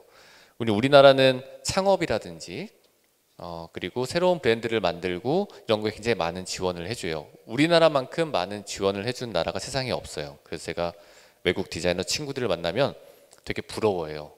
야, 니네 진짜 이렇게 해외 쇼도 나가게 해주고 홍보도 해주고 뭐 해주고, 그래서 되게 많은 부러움을 하고 있는데, 그래서 우리나라가 잘하는 모습을 보고 중국도 이제 그런 식으로 많이 진행을 하고, 뭐 싱가포르라든지 그런 저희가 하는 방식을 통해서 자기 나라의 디자이너들을 많이 해외에 내보내려고 해요. 왜냐하면은 이게 어떻게 보면 나라의 힘이거든요. 지금 여러분들이 패션으로 유명한 도시나 나라를 생각해 보면 거의 다 대부분 굉장히 강한 국력을 가진 나라들이에요. 문화적으로 굉장히 훌륭한 나라들이고, 예전에 상하이 패션위크가 지금 아시아에서 굉장히 큰 역할을 차지하고 있는데, 옛날 같았으면 중국 패션위크 갔을까요? 보통 사람들이 생각하는 게 중국 패션이 한국 패션보다 20년이 느리다고 얘기를 해요. 제가 가끔 중국 지방을 가면 깜짝깜짝 놀라요. 제가 어렸을 때 본 기억이 여기 막 펼쳐져요. 하지만 대도시는 이제 완전히 다른 얘기고, 하지만 상하이가 정말 많은 돈이 있고 많은 브랜드들을 막 긁어 모으고 럭셔리 마켓을 선도하고 막 이러니까 상하이 패션위크가 커진 거거든요. 네, 그래서 이게 굉장히 나라의 국력을 사실 나타내는 부분이기도 한데, 서울 패션위크가 저는 아시아에서 지금 1등이라고 생각합니다. 그래서 여러분들이 나중에 활동할 때는 정말 서울 패션위크가 어떻게 보면은 세계 4대 패션위크를 넘어서 5대 패션위크가 될 수도 있다고 생각을 해요. 그때는. 저는 근데 지금은 아시아 넘버원 시장이라고 생각을 합니다. 되게 자랑스럽습니다. 네.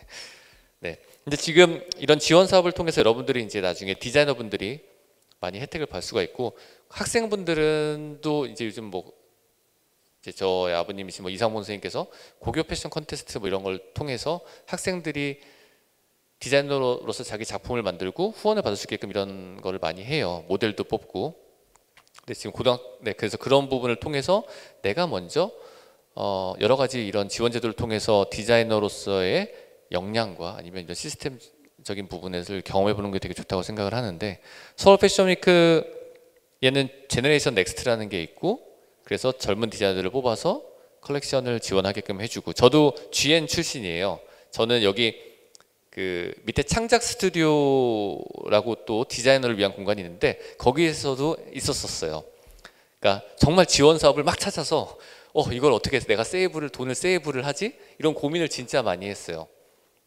그래서 여기서 막 밤새서 일도 하고 했었고, 네, 그래서 근데 지금 서울 패션위크가 일단은 저는 가장 디자이너들을 도와주는데 많은 역량을 쏟아붓고 있다고 생각합니다.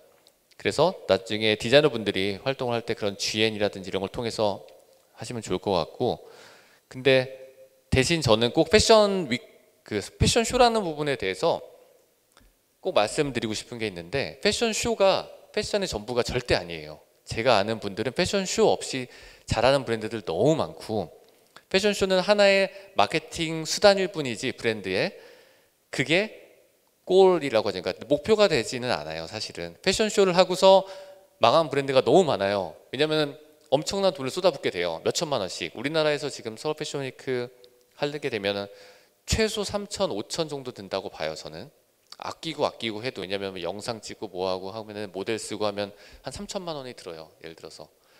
그러면 그 돈을 내가 벌지 못하는데 계속 한다는 거는 말이 안 되겠죠, 사실은.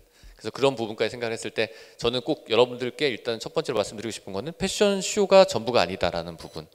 네, 그래서 세일즈를 꼭 염두에 둔 나중에 창업을 하시거나 했으면 좋겠고, 두 번째로는 내 브랜드를 만들기 전에 경험을 꼭 해봤으면 좋겠어요. 어느 회사에서 한 3년 정도는 좀 다니시다가 나오셨으면 좋겠어요. 왜냐하면 우리나라가 창업 지원이 너무 잘 돼 있어서 금방금방 데뷔가 가능해요. 금방금방 진짜. 근데 아까 전에 제가 왜 그 패션 앞에서 그 내가 가지고 있는 뭐 투자의 금액이라든지 할 수 있는 이런 부분을 생각해 보라고 한 게, 패션은 지속성이 없으면 금방 잊혀져요. 내가 쇼를 한번 했을 때 이 사람들이 보통 새로운 루키가 등장을 하면은 시장에서 너무 반겨줘요. 인터뷰도 막 들어와요. 새로운 브랜드가 탄생했네. 뭐 잘해보고 꿈이 뭐예요. 막 이렇게 하는데 몇 년 지나면 계속 꾸준한 활동을 보여주지 못하면 잊혀져요. 왜냐하면 새로운 브랜드가 너무 많이 생기고 소개할 수 있는 건 정해져 있고. 그래서 내가 준비를 하고 나서 이거를 계속 최소한 몇 년 동안, 왜냐하면 해외 바이어들도 새 시즌을 봐야지만 보통 바잉을 해요. 이 브랜드가 계속 꾸준히 잘하고 있구나라는 걸 할 때 바잉을 하거든요. 마찬가지로 내가 꾸준히 잘하고 해서 이 브랜드를 연속해서 이어나갈 능력이 없으면은 금방 잊혀져요. 그때 금방 잊혀지면은 다시 돌아오기가 힘들어요. 왜냐하면 이미 헌 거예요. 이미 이 디자이너는 루키가 아닌 거예요. 그러다 보니까 사람들에 대한 관심이 많이 떨어져요. 브랜드들에서. 물론 성공적으로 데뷔를 했다면 다시 돌아오기도 쉽겠죠. 그래서 저는 보통 그 디자이너 처음에 창업하신 분들이 많이 하는 실수가, 혼자 나오시면 혼자 디자인하고 혼자 막 옷도 만들기도 해요. 가끔 패턴도 뜨고 옷도 만들고 인스타도 해야 되고 온라인 세일즈도 해야 되고 사장님도 미팅도 해야 되고, 그리고 가서 시장에서 원단도 봐야 되고 시간이 없어요, 진짜. 그래서 근데 심지어 그걸 내가 모르고 나오게 되면은 이거는 정말 맨 땅에 헤딩을 넘어서서 정말 탈진해서 쓰러져요. 제 주위에 그런 친구들 많이 봤어요. 우리가 번아웃 됐다는 얘기 많이 하잖아요. 완전 탈진 상태. 너무 일을 열심히 좋아서 패션을 하다가 지치는 거예요. 왜냐면 혼자 다 해야 되고, 근데 그걸 하나하나 다 알아가야 되니까. 근데 한 3년 정도 회사에서 일을 하시고 나오면 기본적으로 내가 어디 가면 이런 걸 살 수 있는지, 그리고 어떤 사장님들이 이 옷을 잘 만드는지, 어디 원단이 좋은지, 어디 봉지가, 이런 것들에 대한 지식을 알고 나오시면 훨씬 더 도움이 될 것 같아요. 그래서 여러분들께 꼭 그런 말씀을 꼭 드려보고 싶습니다. 그리고 뭐 한국콘텐츠진흥원 이런 곳에서도, 저는 한국콘텐츠진흥원을 통해서 뉴욕 패션위크를 나갔었고, 서울 패션위크에서 지원을 통해서 런던하고 파리 패션위크를 나갔어요. 그리고 한국 패션 산업협회를 통해서 예전에 파리 패션위크에서 쇼를 했었었고, 또 한국 디자이너 연합회를 통해서 다양한 뭐 쇼룸 참가라든지 이런 거를 지원을 받았습니다. 그리고 코트라, 또 세일즈를 지원하기 위한 한국 코트라도 굉장히 많은 전시 활동 지원을 하고 있어요. 그래서 뭐 전시 지원 사업, 그다음에 샘플을 만들 수 있는 돈도 대줘요. 시제품 제작 지원 사업, 뭐 경기 창작 스튜디오 이런 데서도 저희가 많은 후원을 하고 있고, 저희가 청담동에 있는 매장에서 경기 창작 스튜디오 디자이너들의 옷을 세일즈할 수 있는 공간을 또 제공도 해주고, 가끔 가서 멘토링도 해주고, 그런 역할을 제가 가끔 하는데, 이런 사업들을 하고 잘 이용을 하셔서 돈을 세이브를 많이 하셔야 됩니다. 저는 이걸로 사실 하지만 되게 귀찮아요. 서류도 만들어야 되고 내가 돈 어떻게 써야 되는지도 보고해야 돼요. 하지만 초반에 돈을 세이브하기 위해서 이런 전시 지원 사업을 꼭 잘 이용했으면 좋겠고, 뭐 상표 등록 출원 지원 이런 게 처음에 창업하게 되면은 지금 옷도 만들기 바쁜데 내 상표 등록해야 되나? 라는 고민을 많이 하실 수 있는데, 시간도 없어요. 그리고 비용도 들어가요. 몇십만 원씩. 근데 이거 안 해두시면 나중에 진짜 후회하세요. 나중에 중국에 등록하려고 갔는데 제 브랜드가 이미 등록이 되는 경우가 되게 많아요. 그 전시회에 나가면은 중국 사람들이 그거를 영상을 쭉 찍어요. 전 처음에 그게 그러니까 이렇게 여기 뭐 소개하고 리서치하는 사람인 줄 알았는데 알고 보니까 브랜드 네임을 이렇게 찍어가지고 등록을 괜찮은 브랜드들은 선 등록을 먼저 한대요. 중국에서는. 그럼 그거를 나중에 사오는데 꽤 또 많은 비용을 지불을 하거나 내 거를 등록을 못하게 되는 경우도 많이 생기기도 해요. 근데 이런 것도 각 기관들에서 지원 사업을 통해서 또 받으실 수가 있어요. 그래서 저는 지금 이 상표 등록을 막 싱가포르부터 시작해서 아직 팔지도 않은데다가 많이 해놨어요. 막 인도네시아도 시작해서 내 브랜드 커질 거라고 나는 생각하니까 막 뭐 마드리드 상표 등록도 하고, 그래서 이런 부분을 통해서 이런 좀 현명하게 소비를 할 수 있는 방법을 하면 좋을 것 같습니다. 그래서 이렇게 정리를 해봤고요. 지금 시간이 어느 정도 된 것 같아요. 그래서 Q&A 제가 이제 다 말씀을 충분히 못 드린 것 같아서 Q&A를 통해서 여러분들께 혹시 좀 궁금하신 부분이 있다고 하면 제가 좀 대답을 해줄 수 있는 시간을 가지면 좋을 것 같습니다. 네, 일단 준비는 여기까지 했습니다. 네, 감사합니다.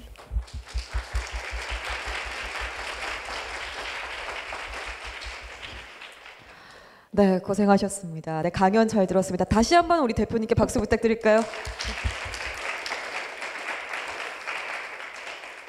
네, 정말 유용한 이야기 그리고 경험에서 우러나오는 그런 다양한 이야기들을 이렇게 일목요연하게 말씀해 주셨는데요.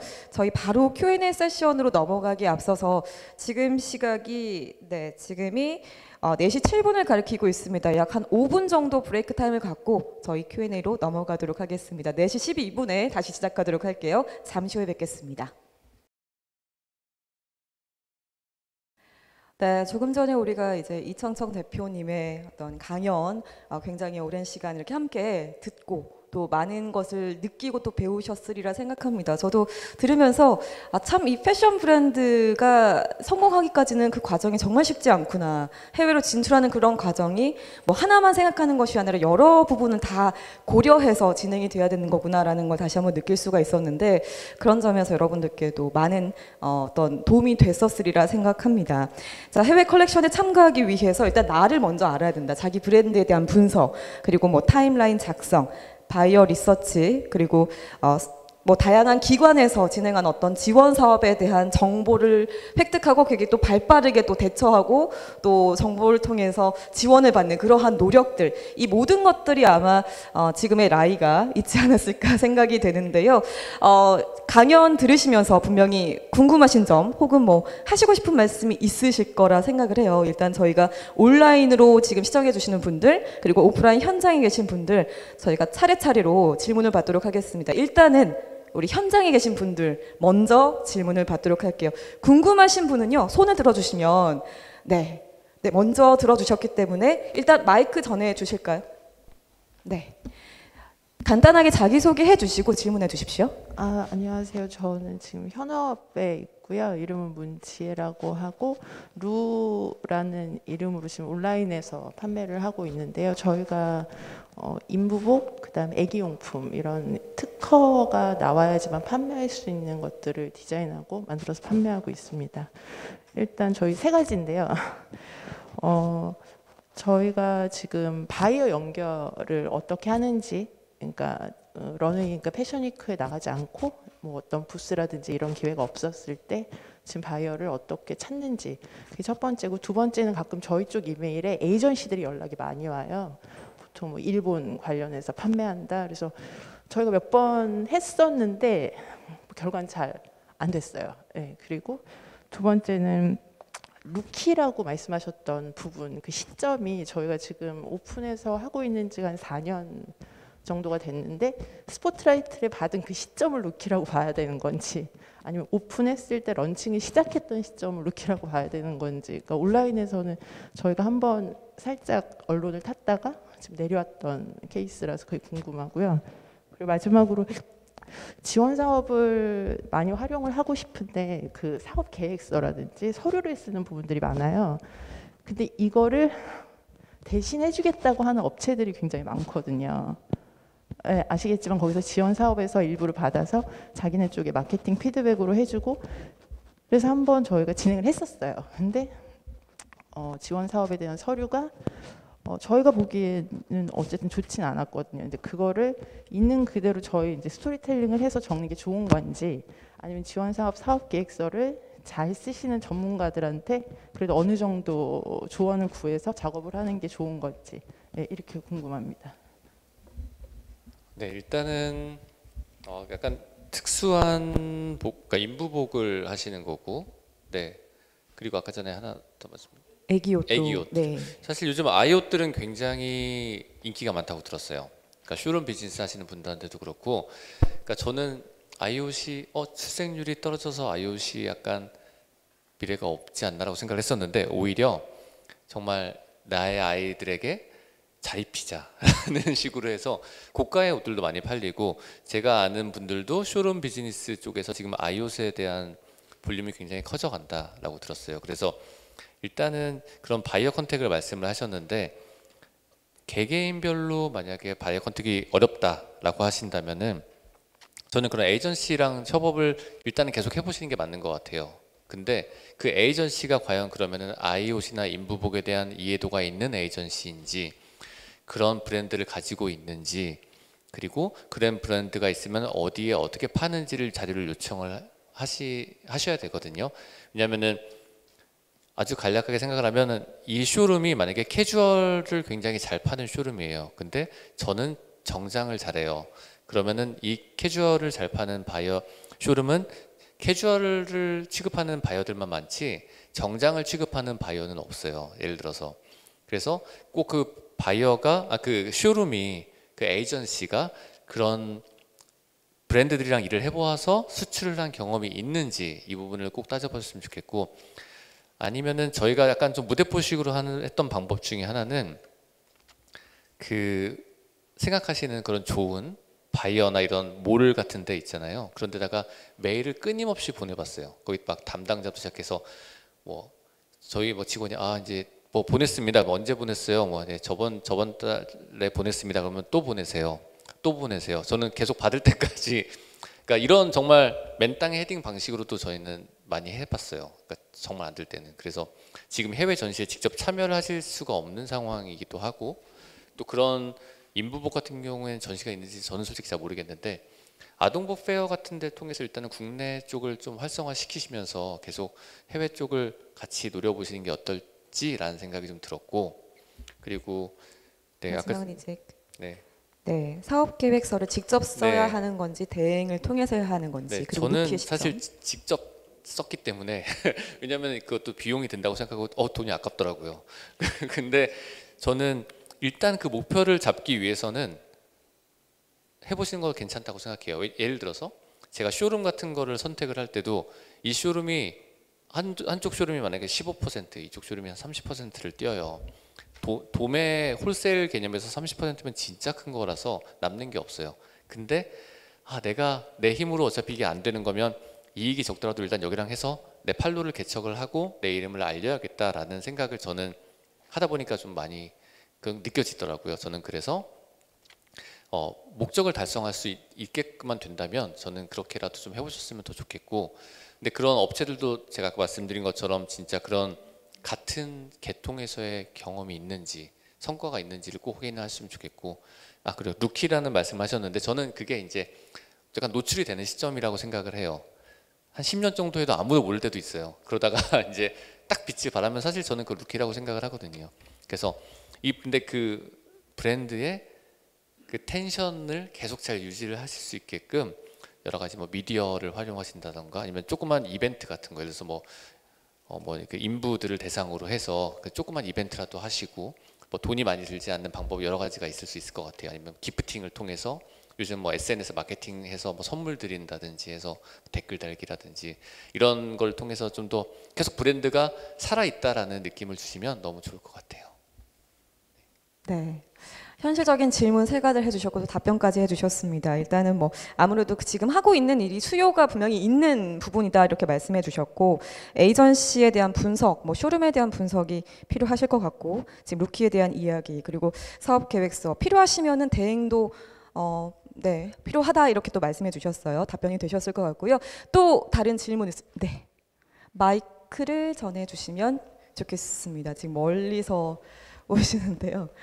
네, 학생이신가요? 네, 학생이신 것 같네요. 역시 간단하게 소개해 주시고 질문해 주세요. 안녕하세요. 저 국제 패션에서 학생 다니고 있는 패션 디자인 조원일이라고 하고요. 저는 디자인에 하시면서 가장 영감을 받으시는 건 어디서 받으시는지가 제일 궁금합니다. 그러니까 디자이너들은 사실 되게 많은 곳에서 영감을 받는다고 생각을 해요. 저는 뭐 영화나 뭐 예를 들어서 전시 이런 좀 특히나 요즘은 비주얼적인 거에서 영감을 많이 받아요. 워낙 왜냐하면 사회가 원하는 게 비주얼적인 것들을 원하잖아요. SNS가 됐던 뭐 필름을 찍던 사진을 찍던 그러다 보니까 내가 비주얼적인 부분에서 영감을 받아서 그걸 가져온 부분을 변환을 시켜서 내 아이디어를 변환을 시키는 게 좀 쉽더라고요. 그리고 더 강렬한 처음에 생각했던 그 느낌을 전달도 할 수 있고, 네. 그리고 한 가지 좀 덧붙이자면 저는 사회적인 관심에 대한 사회적인 그런 토픽이라든지 이런 걸 저는 조금 생각을 많이 하는 편이에요. 예를 들어서 제가 2018년도 그 봄 여름 컬렉션을 뉴욕에서 할 때 굉장히 이슈가 많이 됐었었는데 그때 이제 아까 전에 그 메이 머스크라는 그 앨런 머스크의 어머니 모델분 백발의 이분은 이제 오프닝 모델을 쓰면서 이때 제가 가져갔던 주제가 그러니까 아니 그 시니어 모델이었죠. 그때 약간 화두가 됐었어요. 왜냐면은 이때 얘기가 많이 나왔던 게 다양성, 그러니까 아름다움이란 것이 그럼 과연 획일적인 것인가? 뭐 이런 거에 대한 주제들이 좀 나오기 시작할 때요. 인스타그램에 막 이런 택들이 나오고 그 뭐 예를 들어서 뭐 이제 그때가 이제 뭐 perfectly imperfect라는 제가 키워드를 가지고 쇼를 했는데 이제 완벽한 불완전함이라는 키워드를 가지고 쇼를 했어요. 근데 그런 게 해시태그로 많이 보일 때였어요. 조금씩 사람들이 나는 이렇게 생겼지만 나는 이런 모습이 나의 완벽한 모습이라고 생각을 해.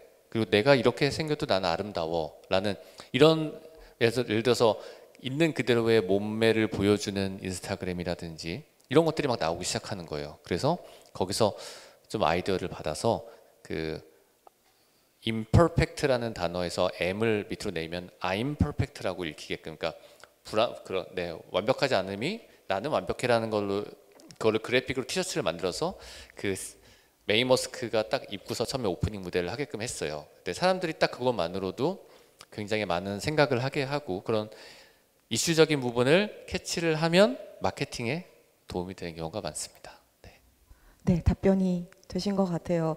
여기에 저 꼬리 질문 하나 더 해도 될까요? 그러면 방금 이제 그 시니어 모델을 또 이렇게 어떻게 보면 섭외를 하신 거잖아요. 메이 머스크를 섭외를 한 건데 이분이 원래 모델인 걸로 알고 있는데 어떻게 또 섭외를 하시게 된 건지도 궁금합니다. 그분도 계속 한때는 그러니까 다 2017년 막 이때까지만 해도 사회적인 분위기가 시니어 모델이 다시 나온다는 게 말이 안 된다고 생각을 했어요. 근데 분위기가 바뀌기 시작한 거예요. 자꾸 이제 그런 이미지들과 본연의 아름다움과 그런 것들이 그러니까 자기가 갖고 있는 거에 대한 그런 자기 사랑 이런 것들이 막 주제가 되면서 그분이 이제 점차 모델로서의 막 셀러브리티로서 어떤 행사에도 참석을 하시고 그러다 보면 결국 이게 이제 하나의 흐름이 돼 나가는 과정이 있잖아요. 그래서 뉴욕에서 이제 에이전시를 통해서 컨택을 해서 우리 이번에 이런 주제니까 오프닝 모델로 해달라라고 해서 컨택이 돼서 쇼를 해주셨고 정말 다다다다 나왔어요. 신문에 여러 가지 신문에 다다다다 나오고 개인적으로도 너무나 좋았고 서울에서 그 쇼를 할 때는 제가 오프닝 모델을 가수 이은미 씨 선생님한테 부탁을 드렸어요. 왜냐하면 이은미 선생님이 머리도 짧으시고 딱 인상도 좀 있으시고 되게 개성이 강하신데 그게 사실 어떤 스탠다드한 아름다움은 아니라고 생각을 해요. 하지만 너무나 제가 보기엔 너무 아름답고 에너지 넘치시고 그래서 그 역할을 제가 부탁드렸었습니다. 네, 답변 감사드립니다. 어떻게 보면 다양성에 대한 그런 키워드를 캐치하셔서 또 풀어내신 것 같고요. 자, 또 질문을 바로 들어볼게요. 저는 국제 패션 학교에서 디자인 공부를 하고 있는 학생입니다. 올해 3월에 파리 패션 위크에서 K 패션을 알리고 오셨는데 혹시 해외나 파리나 이제 각국 해외에서 한국 패션의 입지가 어느 정도인지가 궁금합니다. 이건 진짜 제가 특히 기자분들이 많이 물어보는 질문이에요, 사실은. 어떠셨어요? 뭐 이렇게 하는데 진짜 나중에 여러분들이 나가셔서 활동을 하시게 되면 깜짝 놀라실 거예요. 흔히 이런 얘기 써도 될지 모르겠는데 국뽕이라는 얘기를 쓰잖아요. 진짜 감격스러워요. 왜냐면은 예전에는 제가 처음에 해외에서 할 때만 해도 한국이 어디야? 한국은 뭐가 유명하지? 김치인가? 약간 정말 끼케야 이 정도? 그리고 거기 위험하지 않아? 북한 미사일 날라오는데? 이런 얘기밖에 없었어요, 사실은. 근데 어느 순간 이게 K 패션하고의 상관성이 되게 저는 크다고 보거든요. 한국의 문화에 대해서 사람들이 알아가고 하면서 관심도 갖고, 그리고 한국 디자이너들이 지금 세계에서 있는 루이비통에서 하는 그런 프라이즈라든지 울마크가 이런 되게 여러 가지 디자이너들을 대상으로 하는 경연 그런 대회가 있는데 탑 10 안에 꼭 들어가요. 탑 8 정도라든지. 한국 디자이너들이 진짜 열심히 해요. 미친 듯이 일하고 미친 듯이 공부하고. 근데 진짜 제가 아까 전에 뽑혔었던 복서 패션 스카우트라는 것도 4명 뽑는데 그중에 처음에 3팀이 다 한국 팀이었어요. 그 정도로 한국 사람들이 요즘은 잘해요. 진짜 저는. 근데 이게 꼭 해외에서 공부하셨던 분만 얘기하는 게 아니에요. 한국에서 제 주위에도 한국에서 출신 디자이너로 해서 너무 성공하신 분 많았고, 저도 예전에 국제 디자인 다녔었거든요. 그래서 거기서 재봉들도 막 하고 그랬었는데 굉장히 요즘은 정보가 많이 오픈되어 있기 때문에 예전에 내가 외국에 나가서 꼭 봤어야만 됐던 그런 자료들을 이제는 컴퓨터로 쉽게 보시고, 심지어 클로즈업도 되잖아요. 이거 디테일 이렇게 다 보이고. 옛날에는 그런 거 전혀 없었으니까. 그래서 한국 디자이너들에 대한 일단은 열망이 되게 크고, 바이어들도 한국이야 라고 하면은 한 번 더 보기도 해요. 지나가다가. 아니면 너희 한국 브랜드야 라고. 우리 한국 브랜드야. 예전에는 전시에 나가면 앞에다가 코리아 붙여놓는 거 싫어했어요, 디자이너들이. 이거 우리 약간 유럽 브랜드처럼 보여야 되는데, 약간 우리 이러면 안 되는데, 일본 브랜드처럼 이런, 진짜 그랬었는데, 지금은 앞에 서울 코리아 붙여놓으면 지나가다 발걸음을 멈추고 들어와요. 그 정도로 저는 한국이 지금 그 세계 패션 산업에서 되게 큰 관심을 받고 있다고 생각합니다. 네, 정말 얘기 들어보니까 K 패션의 위상이 많이 드높아졌다라는 걸 느낄 수가 있는 것 같습니다.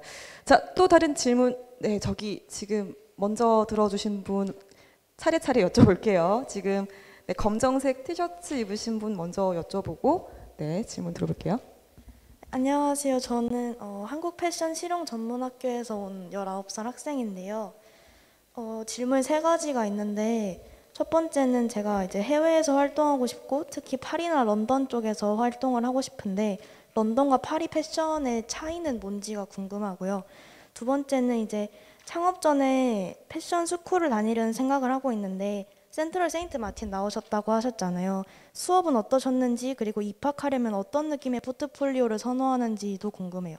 그리고 본인만의 스타일을 만드는 방법도 궁금하고요. 네. 고등학생의 질문이라고 생각하기엔 굉장히 수준이 높은 파리 컬렉션과 런던의 차이점을 제가 며칠 전에도 얼마 전에도 이 부분을 라디오에서 얘기를 하고 왔거든요. 굉장히 예리하십니다. 차이점이 있다고 하면은 일단 규모의 차이가 있어요. 파리 컬렉션이 런던보다 훨씬 커요. 사실 요즘 규모로 따지면 첫 번째가 파리, 두 번째가 밀라노, 그다음에 세 번째가 뉴욕, 네 번째가 런던이라고 생각을 해요. 규모로만 따지자면. 그리고 사실 뉴욕 패션위크가 밀라노보다 더 컸었을 때도 있는데 지금 약간 저는 살짝 죽었다고 생각은 해요. 이거 개인적인 견해입니다. 네. 그리고 규모의 차이가 있고 스타일의 차이를 만약에 좀 말씀을 드린다면, 런던은 굉장히 창의적인 신인 디자이너들이 데뷔하기 좋은 무대예요. 그러니까 경쟁이 그만큼 조금 덜 치열하다 보니까 매거진에 노출될 확률, 혹은 새로운 디자이너들을 각광하는 그런 인터뷰라든지 이런 매체들에 노출되기가 더 쉽어서 런던은 좀 더 창의적인 디자이너들이 선을 보이기 좋은 무대인 것 같고요. 네, 그리고 파리는 온갖 다양한 컬렉션들이, 그러니까 상업적이면서도 창의적인 디자이너들이, 크리에이티브가 뛰어난 브랜드들이 다 모여있는 집합소 같다고 생각하시면 될 것 같고, 좀 더 다른 데 설명하자면 밀라노는 조금 더 클래식한 패션이 좀 더 인기가 많아요. 그런 큰 형태의 그런 브랜드들, 럭셔리 브랜드들이 주로 활동을 하면서 신인 디자이너들보다는 그런 워낙 그런 강력한 브랜드들이 더 활동하는 무대가 많고, 뉴욕은 좀 다양하게 활동을 하는데 좀 더 아까 전에 말씀드린 것처럼 상업적인 베이스를 하는 디자이너들이 훨씬 더 많은 것 같아요. 좀 더 쇼도 효율적으로 하고, 거기 바이어들은 막, 그러니까 거기 프레스들이나 이런 사람들은 쇼를 보러 오면은 끝나자마자 막 뛰쳐나가요. 그러니까 이거 여운을 즐기는 게 아니라 그러니까 빨리 다음 쇼 보러 가야지, 아니면 막 이렇게 심지어 인사하고 있는데 막 뛰쳐나오고 그래요. 그러니까 되게 성향들이 굉장히 실리적인 네, 그런 사람들이고, 남아서 뭐 박수 뭐 이런 거 생각보다 덜 쳐요. 네, 하여튼 뭐 그렇습니다. 그리고 패션 스쿨, 제가 세인마틴에서 느꼈던 거는 굉장히 창의적인 방법을 학생들에게 요구한다. 예를 들어서 주제 딱 주고 스스로 해오라 그래요. 그래서 테크닉적인 부분이나 기술적인 부분 사실 거의 안 가르쳐주고, 굉장히 기본적인 것만 가르쳐주고, 선생님이 주제를 주시면은 그걸 가지고 내가 해오고 나서 같이 튜토리얼이라고 해서 선생님과 1대1로 막 얘기를 하고 그룹핑 져서 자기 아이디어를 얘기하고 막 이렇게 진행을 하는데, 제 친구 중 한 명이 그때 옷을 디자인하는 프로젝트에서 TV에다 입힐 옷을 디자인해서 갖고 오더라고요. 깜짝 놀랐어요. 아, 애들이 생각에 제한이 없구나. 근데 이런 부분들이 어떻게 보면 약간 크리에이티브, 그런 창의적인 생각들의 원점이 될 수 있다는 생각이 들어요. 저는 그래서 그런 부분이 조금 우리나라에서도, 근데 지금 많은 교수님들이 해외, 뭐 제가 존경하는 김종수 교수님, 국제 패션에 네, 그런 부분, 저는 그 교수님 너무 좋아하고, 그러니까 지금 현업에 계신 교수님들 중에 최초령 교수님이라든지 이런 창의적인 부분을 또 지도해 주실 분들이 너무너무 많아요. 그런 분들께 꼭 수업을 잘 받아서 네, 하시면은 꼭 외국을 안 나가도 된다는 거는 말씀을 꼭 드리고 싶고요. 그리고 여기랑 더해서 네, 스타일, 입학을 혹시 어떻게 입학 준비, 준비도 네, 하나 얘기해 포트폴리오, 주시면. 좋은 포트폴리오가 필요로 합니다. 그들은 시험 성적보다는 내가 어떻게 생각을 전개해 나가는지, 어떻게, 예를 들어서 제가 주제를 잡았을 때 그것들을 디자인화 시켜서 하는지, 어떤 리서치들을 만들어서 이미지를 만들고 무드를 만들어서 이거를 표현할 수 있는지, 그런 포트폴리오가 다거든요. 그래서 그런 포트폴리오 준비를 일단 잘 하시면 되고, 요즘은 온라인이나 이런 데 보더라도 되게 많이 나오더라고요. 유튜브라든지 뭐 좋은 포트폴리오 만드는 방법. 그래서 그렇게 참고가 됐으면 좋겠고, 본인의 스타일을 만드는 방법은, 저는 가장 자기가 좋아하는 거에 대한 질문을 계속 해보세요. 남이 잘하는 거를 하게 되면 피곤해요. 힘들고 시간도 많이 걸리고, 예를 들어서 빨리 말씀드리자면, 저는 사실 온라인에 대한 뭐 그런 티셔츠, 캐주얼, 스트릿 패션 잘 몰라서 처음에는 제가 하는 하이엔드 패션 쪽에 주목을 많이 하다가 스트릿 패션 쪽이 굉장히 돈을 많이 벌고 막 차 사고 빌딩 사고 하더라고요. 그래서 나도 스트릿 하고 싶다 막 생각이 드는 거예요. 하지만 좀 해보다가 지금 하면 안 되겠다. 왜냐면 내가 스터디를 많이 안 한 상태에서 이걸 했더니 재고만 많이 남고, 네, 이거 감성적인 이해부터 세일즈하는 방식이 달라요. 그래서 그런 부분까지 다 알고 나서 하기 위해서 지금 열심히 공부를 해서 지금 스파오랑 콜라보를 이제 할 수 있게 된 것도 그동안 제가 묵혀놨기 때문에 한 것 같고, 그 전에 제가 섣불리 꺼냈다가 실패했으면 아마 저랑 콜라보 안 했겠죠. 네, 그래서 그 자기가 먼저 잘하는 거를 하셨으면 좋겠어요. 네, 그러면 자기 스타일을 알게 되실 확률이 되게 커요. 네, 지피지기면 백전백승이란 말이 떠오릅니다. 자, 지금 한 두 분 정도 손을 들어주신 것 같은데, 일단 받고 할게요. 먼저 네, 마이크 전해주실까요? 네, 안녕하세요. 저는 여기 동대문 도매상에서 남평화시장에서 지금 주영이라는 업체를 운영하고 있고요. 지금 컨텐츠에 대해서 많이 설명해 주셨는데, 저는 패션 비즈니스에 대해서 좀 궁금합니다. 원가 절감 방법과 또 방금 말씀하신 재고 관리 같은 부분이 좀 궁금하고요. 혹시 홀세일도 성공할 수 있는 그런 기회가 있는지, 그런 거에 대해서 좀 궁금합니다. 그러니까 일단은 저는 이제 홀세일 비즈니스 말씀드린 것처럼 비용적인 측면에서 효율적인 재고 부담 없이 돌아갈 수 있는 방법이 사실 홀세일이라고 생각을 해요. 창고에 갈 때마다 마음이 아파요. 사실 창고에 가면은 저는 그러니까 우리 항상 디자이너들하고 얘기해요. 우리 진짜 반성합시다. 창고에 이 많은 옷들을 어떻게 하실 거예요? 저도 반성하고 다 같이 반성합시다. 진짜 그렇게 얘기를 할 정도로 재고 부담이 제일 커요. 이게 진짜 힘들고 그래서 요즘은 옛날에는 브랜드 관리 차원에서 30% 처음에 뭐 세일하고 아니면 뭐 노세일 브랜드 그래서 계속 어떤 데는 브랜드를 그러니까 옷을 태우기도 해요. 브랜드 관리를 위해서. 왜냐하면 이게 저렴한 가격으로 옷이 나가게 되면 브랜드 관리가 안 되니까. 그리고 기증할 때도 뭐 기부 같은 것도 택 다 띄고. 네. 아니 근데 요즘은 이제 좀 바뀌어서 이거 이렇게 리스크 갖고 가느니 빨리 처리하고서 재고 부담 없애고. 왜냐면 재고가 많으면 관리하는데 엄청난 비용이 들어가요. 이게 별거 아닌 것 같죠. 제 친구들이 보통 같이 이제 디자인 시작한 친구들이 처음에는 쉽게 방 하나에 넣기 시작해요. 넘쳐요. 그러면은 좀 넓은 데로 이사를 가요. 이게 사람이 들어서가 아니라 창고가 없어서 이사를 가는 거예요, 진짜. 그리고 막 점점 지하실로 파고 들어가요. 지하실이 싸니까 면적이 넓어져야 되고 그렇게 되는 경우가 되게 많아요. 그러니까 처음에 그냥 몇 개 더 만들어서 한국에서 팔지 뭐라고 생각을 했다가 얘가 이 옷들이 정확한 유통망이 없으면 팔리지가 않는 경우가 굉장히 많습니다. 그러면 다 재고가 되고 결국은 나중에 샘플 세일이라고 할 때만 팔게 되고 해요. 그래서 재고는 제가 보기에는 가장 컨트롤 할 때 신경을 써야 되는 부분이라고 저는 재고를 생각을 하고 그리고 네, 원가 절감하는 부분은 결국은 수량이에요. 그러니까 저희가 보통 2달 동안의 세일즈 기간을 가지는 이유가 그래서 9월 달부터 10월 말까지 뭐 파리, 뉴욕, 그다음에 뭐 상하이 다 돌아다니면서 오더들을 수집을 해요. 그렇게 해서 거기에 나중에 국내에서 만들 수량을 덮어서 공장에서 생산을 하는 시스템으로 저는 하고 있어요.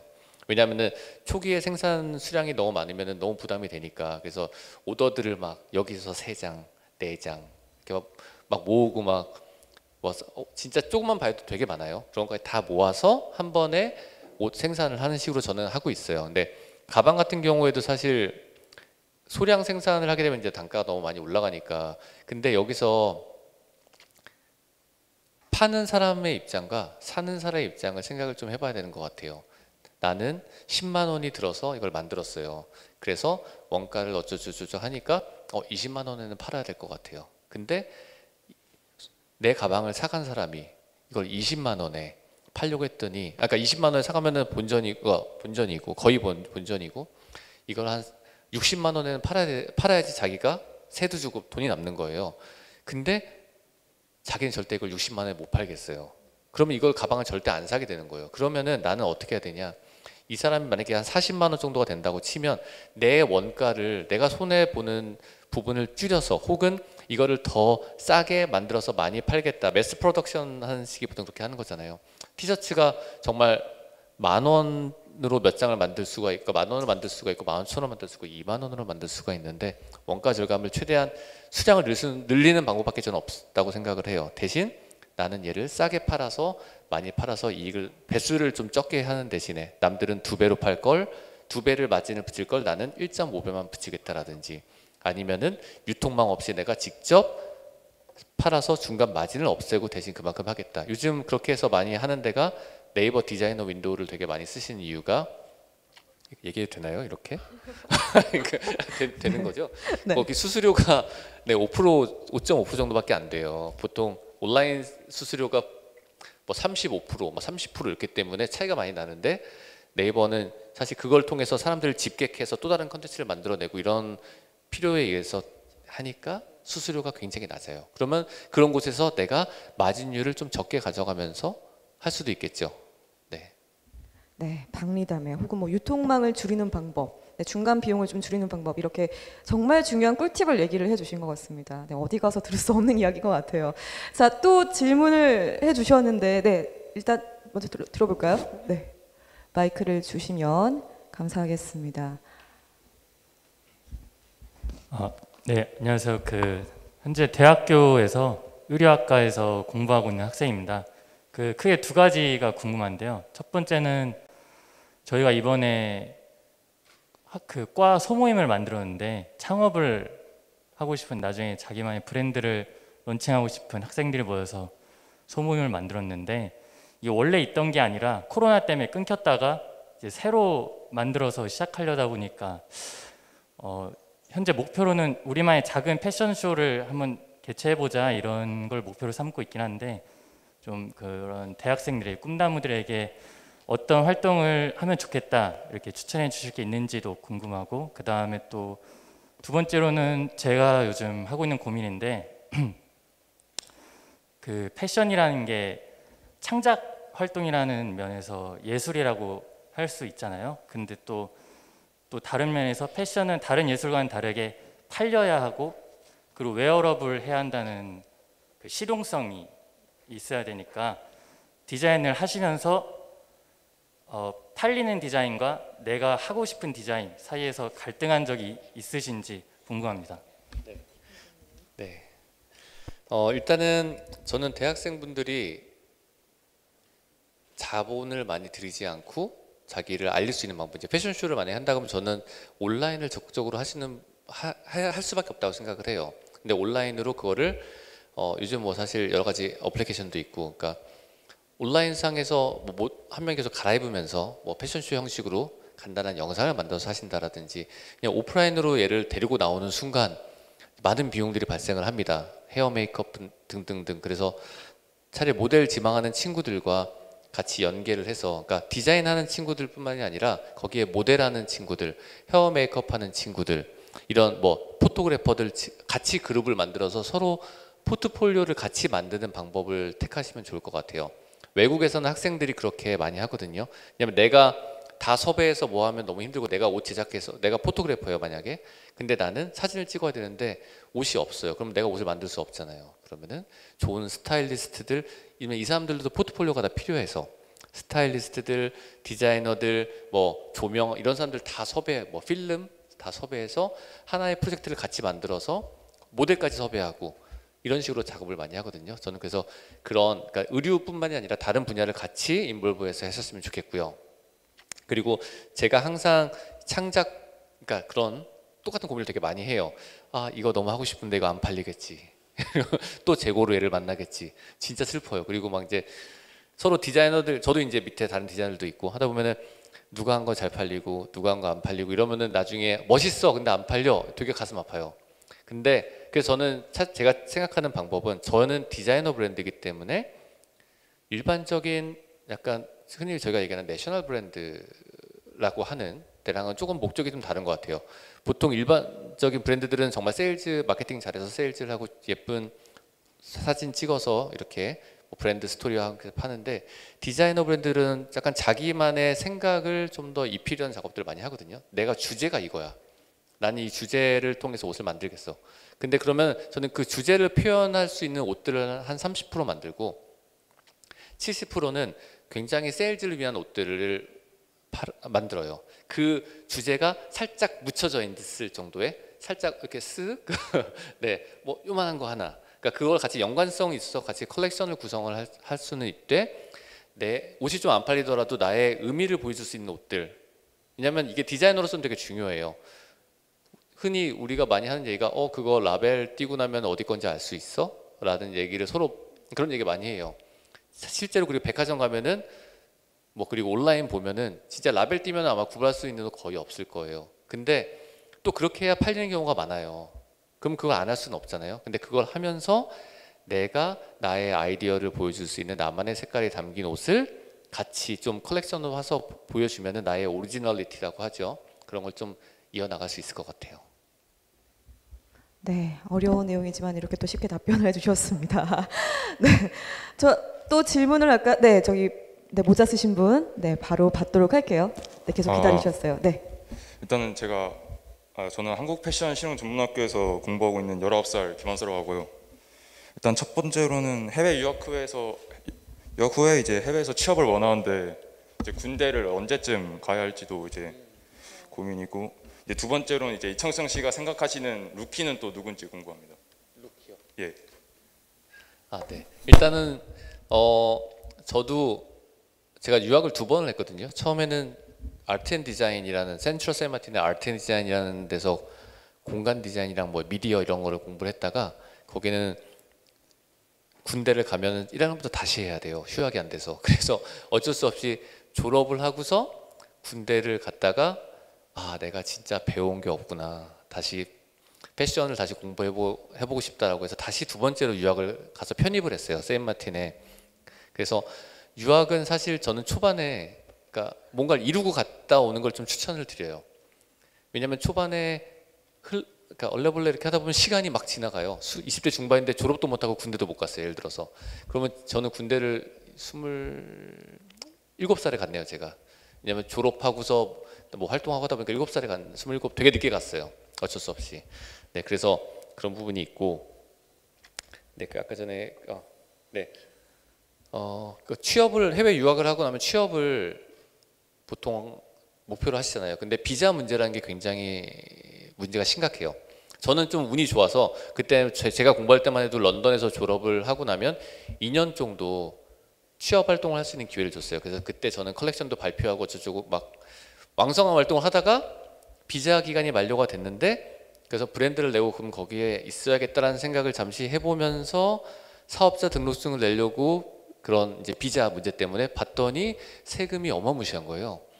그래서 그 고민을 진짜 많이 했어요. 내가 이 돈을 내고 여기서 할 것인가 아니면은 한국에 돌아가서 이걸 계속 이어갈 것인가라는 고민을 했을 때 제가 런던 패션위크에 데뷔를 하면서 그래도 자신감을 좀 얻어서 그럼 나는 한국에 돌아와서도 이걸 할 수 있겠다라는 생각을 하고 한국에 돌아왔습니다. 그래서 취업 부분은 사실 되게 운이 좀 많이 따라야 되는 걸로 알고 있어요. 제 친구들도 보면은 정말 운이 좋아서 회사에서 그런 자료 같은 것도 해주고 해서 취업하시는 분들도 많고 하지만 돌아오시는 분들이 꼭 실력이 모자라서 돌아오시는 분들은 아니더라고요. 보니까 어쩔 수 없는 환경들이 있어요. 그래서 나중에 거는 해외 유학을 하시고 나서 결정을 하시면 될 것 같고 루키는 사실 뭐 지금 너무 많은 잘한 분들이 많더라고요. 저희가 이제 230 셀렉트샵이라는 그거를 청담동에서 운영을 하고 있는데 아까 전에 말씀드린 것처럼 그 경기 패션 창작 스튜디오 디자이너들이 저희에서 옷을 세일즈를 하고 있어요. 오프라인에서. 그 보면은 저도 와 잘한다. 그래서 저도 가끔 내려가서 쇼핑해요. 이 옷을 이 가격에? 이거 너무 싸게 해주시는 거 아니에요? 막 이런 식으로. 그래서 지금 한 명을 딱 꼬집어서 얘기하긴 뭐하지만 그래도 조만간 가장 근래에는 음양이라는 데서 브랜드 옷을 한 4개 샀어요. 가격이 괜찮아서. 그래서 한국 브랜드들이 진짜 품질 좋고 가격 좋은 브랜드들이 정말 많더라고요. 근데 항상 이제 온라인 쪽에서 구입을 해보시는 것도 좋지만 가끔은 혹시 쇼룸 같은 곳에 가보시면은 좋은 옷들 그리고 디자인 공부를 하시는 분들은 되게 많이 입어보셔야 돼요. 내가 입어보시고 이 소재가 뭔지 이 패턴은 어떤 건지 뭐 드롭 숄더라고 하면 이건 얼마만큼의 드롭인지 박시한 자켓인데 이게 어깨가 커진 건지 가슴이 커진 건지 이런 부분에 대한 것들을 많이 입어보시고 해야 되고 저도 디자이너들한테 맨날 얘기하는 게 주말에 쇼핑몰 가서 옷 입어보시고 소재가 뭘로 되어 있는지 직접 보고 이런 거 해서 같이 미팅하자라는 얘기를 되게 많이 해요. 대기업 같은 경우에는 그게 아예 숙제처럼 되어 있어요. 부서마다. 그래서 일주일에 한 달에 몇 번은 가서 자료 제출. 그러면 막 그 친구들 막 그 안에 소재 이런 것도 막 사진 찍어서 하고 저는 너무 안타깝게 여자 옷을 입을 수가 없어서 진짜 그게 제가 제일 안타까운 부분이에요. 여성복을 하면서 내가 입어보고서 내가 피팅 못 보고 막 왜냐면 나중에 소비자한테 파는데 여기 막 그 까시럽대요. 막 이런 소리 까시럽고 뭐 머리가 안 들어가느니 막 이런 얘기가 진짜 많아요. 그래서 그런 부분이 전 되게 아쉬워서 여러분들은 꼭 많이 입어보실 수 있는 분들은 많이 입어보셨으면 좋겠어요. 네. 답변 감사드립니다. 저희가 시간이 지금 많이 흘러서요. 지금 현장의 질문은 안타깝게도 여기까지 받도록 하겠습니다. 그리고 온라인으로 지금 온 질문들도요. 사실 현장 질문이랑 중복되는 것들이 있어서 여기까지 하도록 하겠습니다. 다시 한번 긴 시간 강연해 주시고 또 어떻게 보면 미래 후배들이고 또 현재 또 후배들이기 때문에 정말 귀한 팁과 또 다양한 유용한 정보들을 많이 알려주셨는데요. 우리 라이의 대표님이신 우리 이청청 대표님께 여러분 다시 한번 큰 박수 보내주시면 고맙겠습니다.